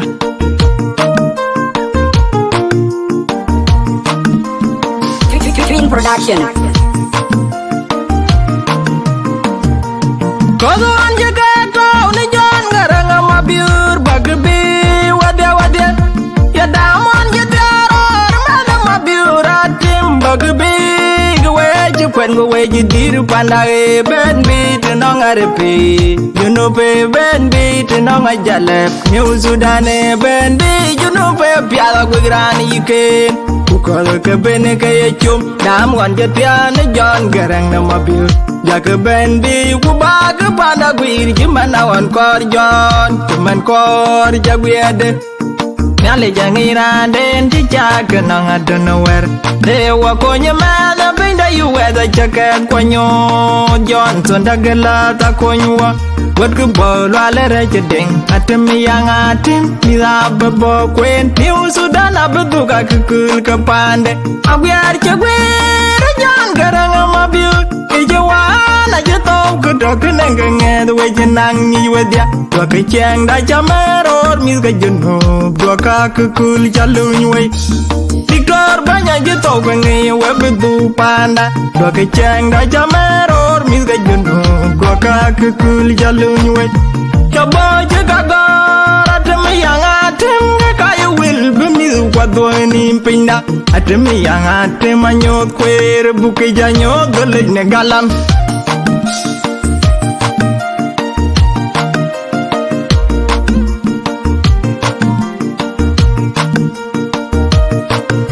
Ya boy Chicago, Atem yang Atem, Kaya will be me what doing in Pinda, El Valere, the Deng Anyo, Queer, Bukijanyo, the Lignegalam.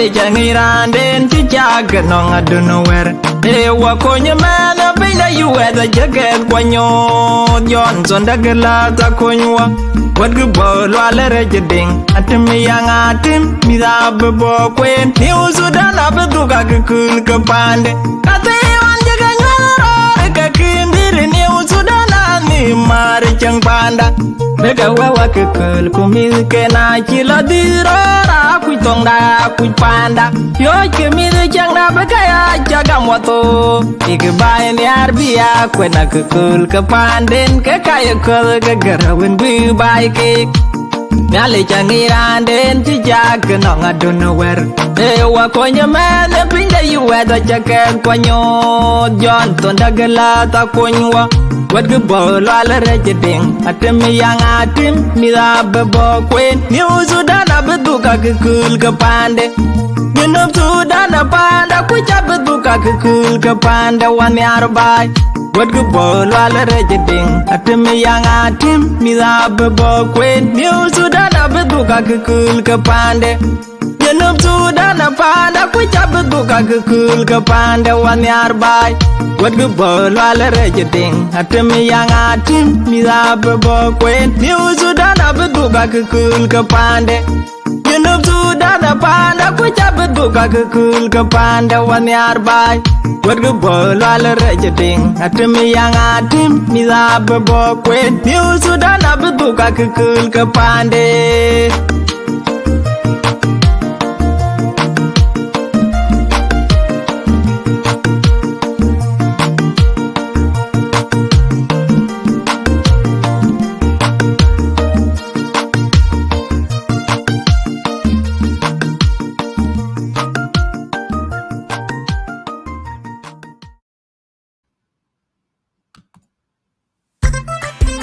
DJ yana liar in a couloir pop, DJ Gali, Peter Deng from Booming, promoter Dr. Wina.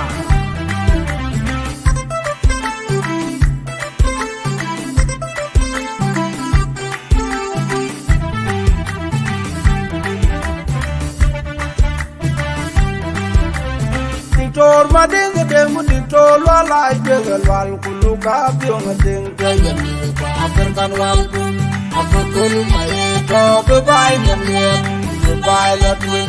Dictor mading dem dictor wala jegal wal kuluka biong ding kaya mi African wal akukul maye to goodbye namye goodbye lotwing kone nom yamara land in Sudan kone nom yamara land Ghana atu nom yamara land in Sudan kone nom yamara land Ghana kubayere dilanye kalkul bam yangi kana jwa kwanda kana kalma jengwa kana yun jenga biatu kumi mandoya kabaitin kawu war biatu kumi mandoya kabaitin jenga biatu kumi mandoya kabaitin kawu war biatu kumi mandoya kabaitin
African workbooks. Those maybe. Historia ya Afrika ni nani atandika? Dar es Salaam tuko Kasto, Nairobi tuko Basto, Juba tupate mikutano, ni Kampala tuko Mpangoni, mading deng jaduong male, gogi wati yogo mano jendi kumobe, chinua chabe, gogi maborito male, mabukito mabe, mabukito mabe, mabukito mabe. Vitabu vyetu Afrika, vitabu vyetu Afrika tuvisome. Vitabu vyetu Afrika, vitabu vyetu Afrika.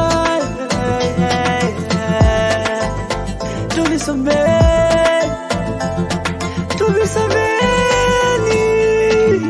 Susanna, jambo rafiki, tabalolio, kwagaranyo, kwagaranyo, kwagaranyo. Lamako, nakusoma na mapozi, nakusoma natokwa na machozi, machozi yeah. Sina la kupaira wimbo na makofi, makofi wewe, makofi, makofi wewe. Vitabu vyetu Afrika, vitabu vyetu Afrika tuvisomeni. Vitabu vyetu Afrika, vitabu vyetu Afrika, tuvisomeni,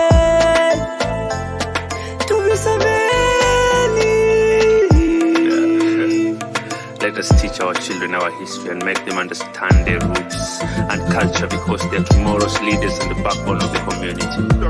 To all our thoughts out there, constantly finding new ways and discovering new stories about us and our old way of life.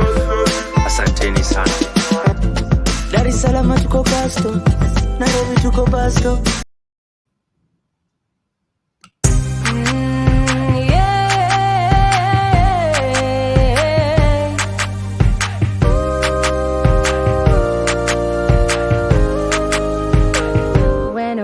In the morning, it's the best time to make the most out of my day. I could maybe spread my bed then, take a bath and sit down and joke my brain. A book or two, a pencil as my tool, taking note of who I wanna be. I start my day by planning for my future in the now. Then I have to stop, wait, take a little minute, think of everything my parents do for me to help me be the best of me that there could ever be. Every time they buy me books from Africa, wild books, I take a seat and leaf through the pages, centralize, note and learn, make sure that I do my very best for me. I get to listen to my teachers, learn all I can, then remember what I have learned. Catch every little fox that may try to ruin all of my world. Though this is true, without some play, Jack and Jill adult therapy. I know that if I sleep right now, tomorrow could only be another dream. So I have to stop, wait, take a little minute, appreciate everything my parents do for me to help me be the best of me that there could ever be. Every time they buy me books from Africa, wild books, I take a seat and leaf through the pages, centralize, note and learn, make sure that I do my very best for me.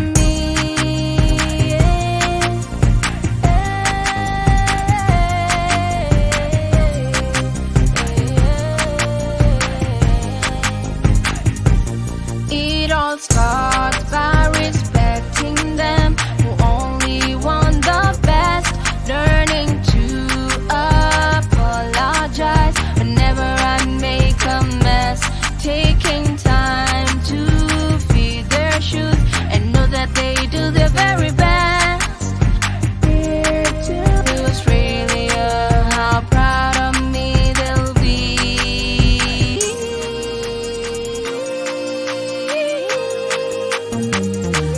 That is where I stop, wait, take a little minute, think of everything my parents do for me to help me be the best of me that there could ever be. Every time they buy me books from Africa, wild books, I take a seat and leaf through the pages, centralize, note and learn, make sure that I do my very best. Oh yes, I stop, wait, take a little minute, appreciate everything my parents do for me to help me be the best of me that there could ever be. Every time they buy me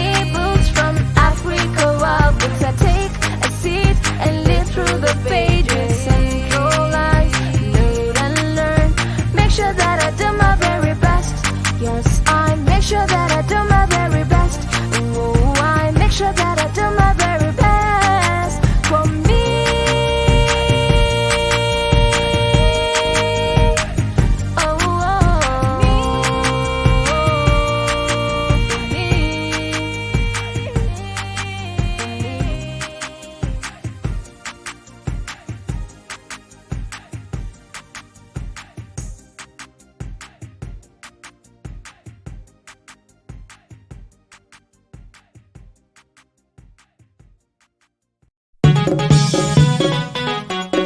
Udogi juma kuru nyana deng cholwal tan una kam dogi wol garang na wanda jag yubleng lodom re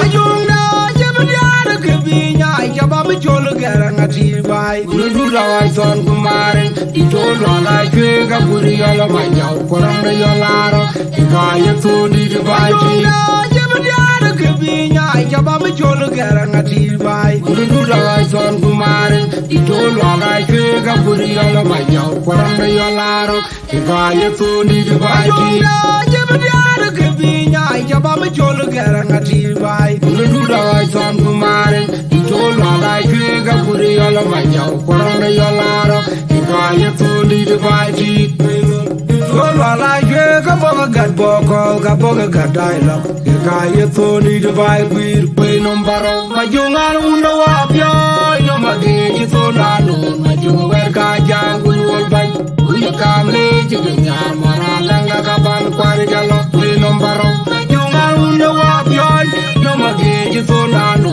Majung werka jangul wolbay Uya kamle jiginyar maralanga kaban kwari jalo Kwe nombaro majungan unda wapyo Ino magiji tonano Majung werka jangul wolbay Uya kamle jiginyar maralanga kaban kwari jalo Kwe nombaro majungan unda wapyo Ino magiji tonano Majung werka jangul wolbay Uya kamle jiginyar maralanga kaban kwari jalo Kongo isang awer jokwe tong away yal Kongo isar char jokwe tong away yal Kongo isar char jokwe tong away yal Kongo isar char jokwe tong away yal Kongo isar char jokwe tong away yal Kongo isar char jokwe tong away yal Kongo isar char jokwe tong away yal Kongo isar char jokwe tong away yal Kongo isar char jokwe tong away yal Kongo isar char majungan unda wapyo no magigi tonano majung werka jangul wolbay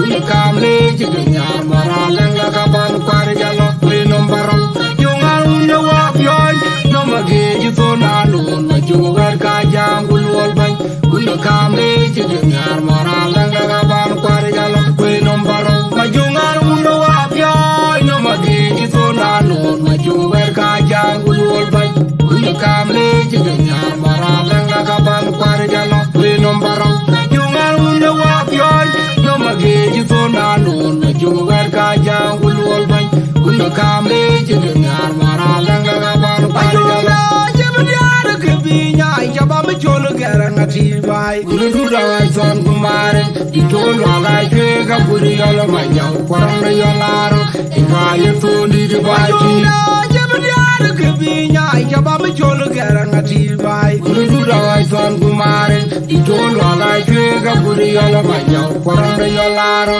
ikaya tuni de baiti jebdiara kebinya jaba me chol garang ati bai ulu dawai son kumaren itolo la chega buriala manyau korang de yolaro ikaya tuni de baiti Itolo la chega boga gad boko kaboga gad dialogue ikaya tuni de baiti Kwe nombaro majungan unda wapyo Ino magigi tonano majung werka jangul wolbay Uya kamle jiginyar maralanga kaban kwari jalo Kwe nombaro majungan unda wapyo No magigi tonano majung werka jangul wolbay Uya kamle jiginyar maralanga kaban kwari jalo Kwe nombaro majungan unda wapyo No magigi tonano majung werka jangul wolbay Uya kamle jiginyar maralanga kaban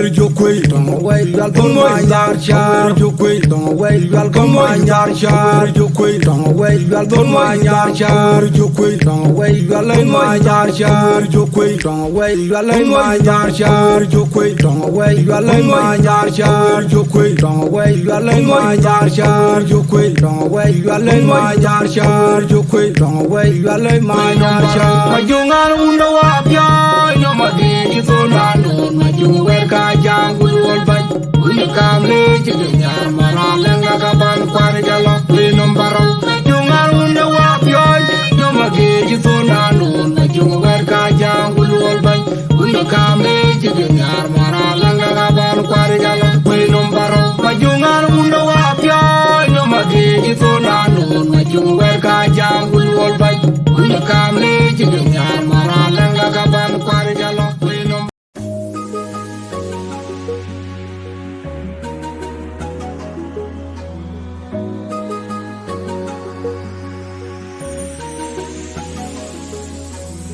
yote ya mwezi na yajua, je wataka kuyajua? Wesikiza huwasia yote ya simba na ya chui, chakula nacho adui na mengine yowe huyajui. Ukisafiri ardhi ya zama nao wafalme na malkia, njia ni moja hii ya kusoma, chukua kitabu.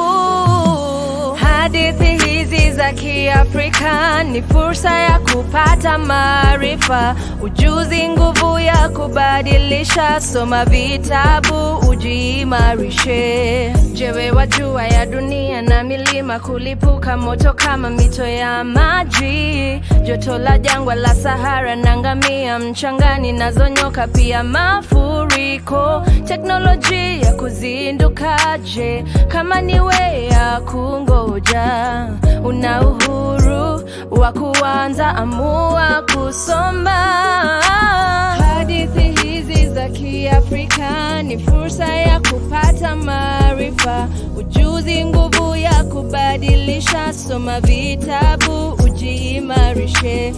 Africa World Books ya kuhimiza, vitabu vingi wamechapisha, maktaba nyumbani yasaidia. Soma vitabu ujiimarishe. Wajua akili silaha yako ya kujihami, neno moja baada ya nyingine dunia ikutambue. Wajua akili silaha yako ya kujihami, neno moja baada ya nyingine dunia nawe ikutambue.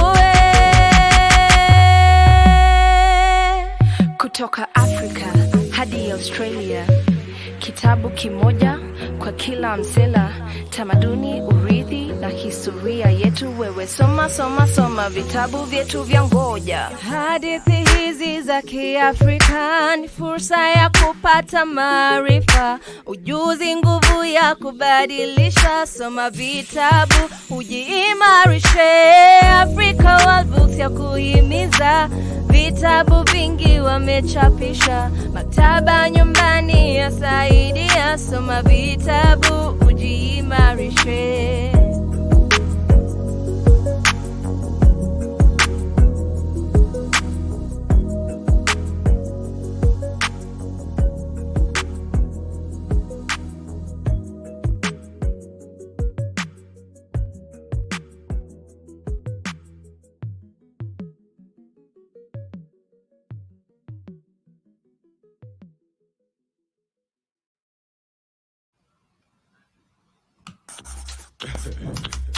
Those maybe.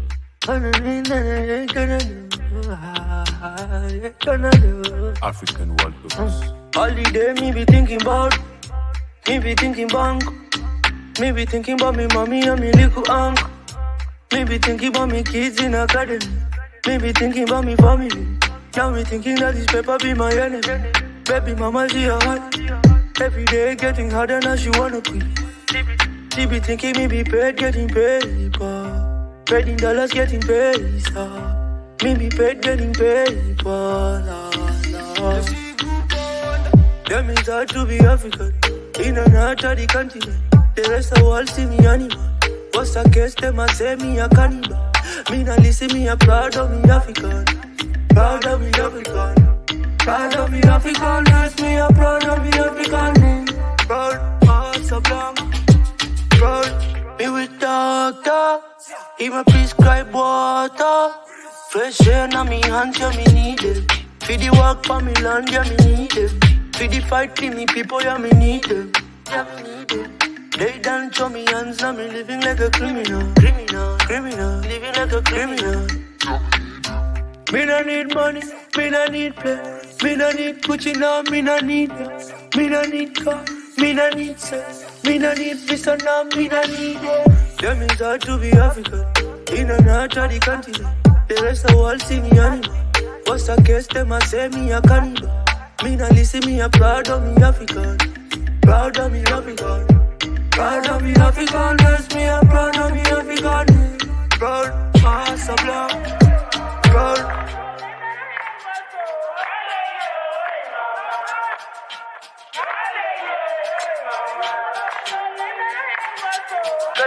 Animal, them a say me a carnival. Them a bow and them a pet pan and them animal, them a say me a carnival. Me a bow and them a pet pan and them Them is hard to be African. In and out of the continent. The rest of the world see me animal. What's the case, them a say me a cannibal. Me not listen, me a proud of me African. Proud of me African. Proud of me African, yes, me a proud of me African. Proud, hearts of black. Proud. animal, carnival, animal,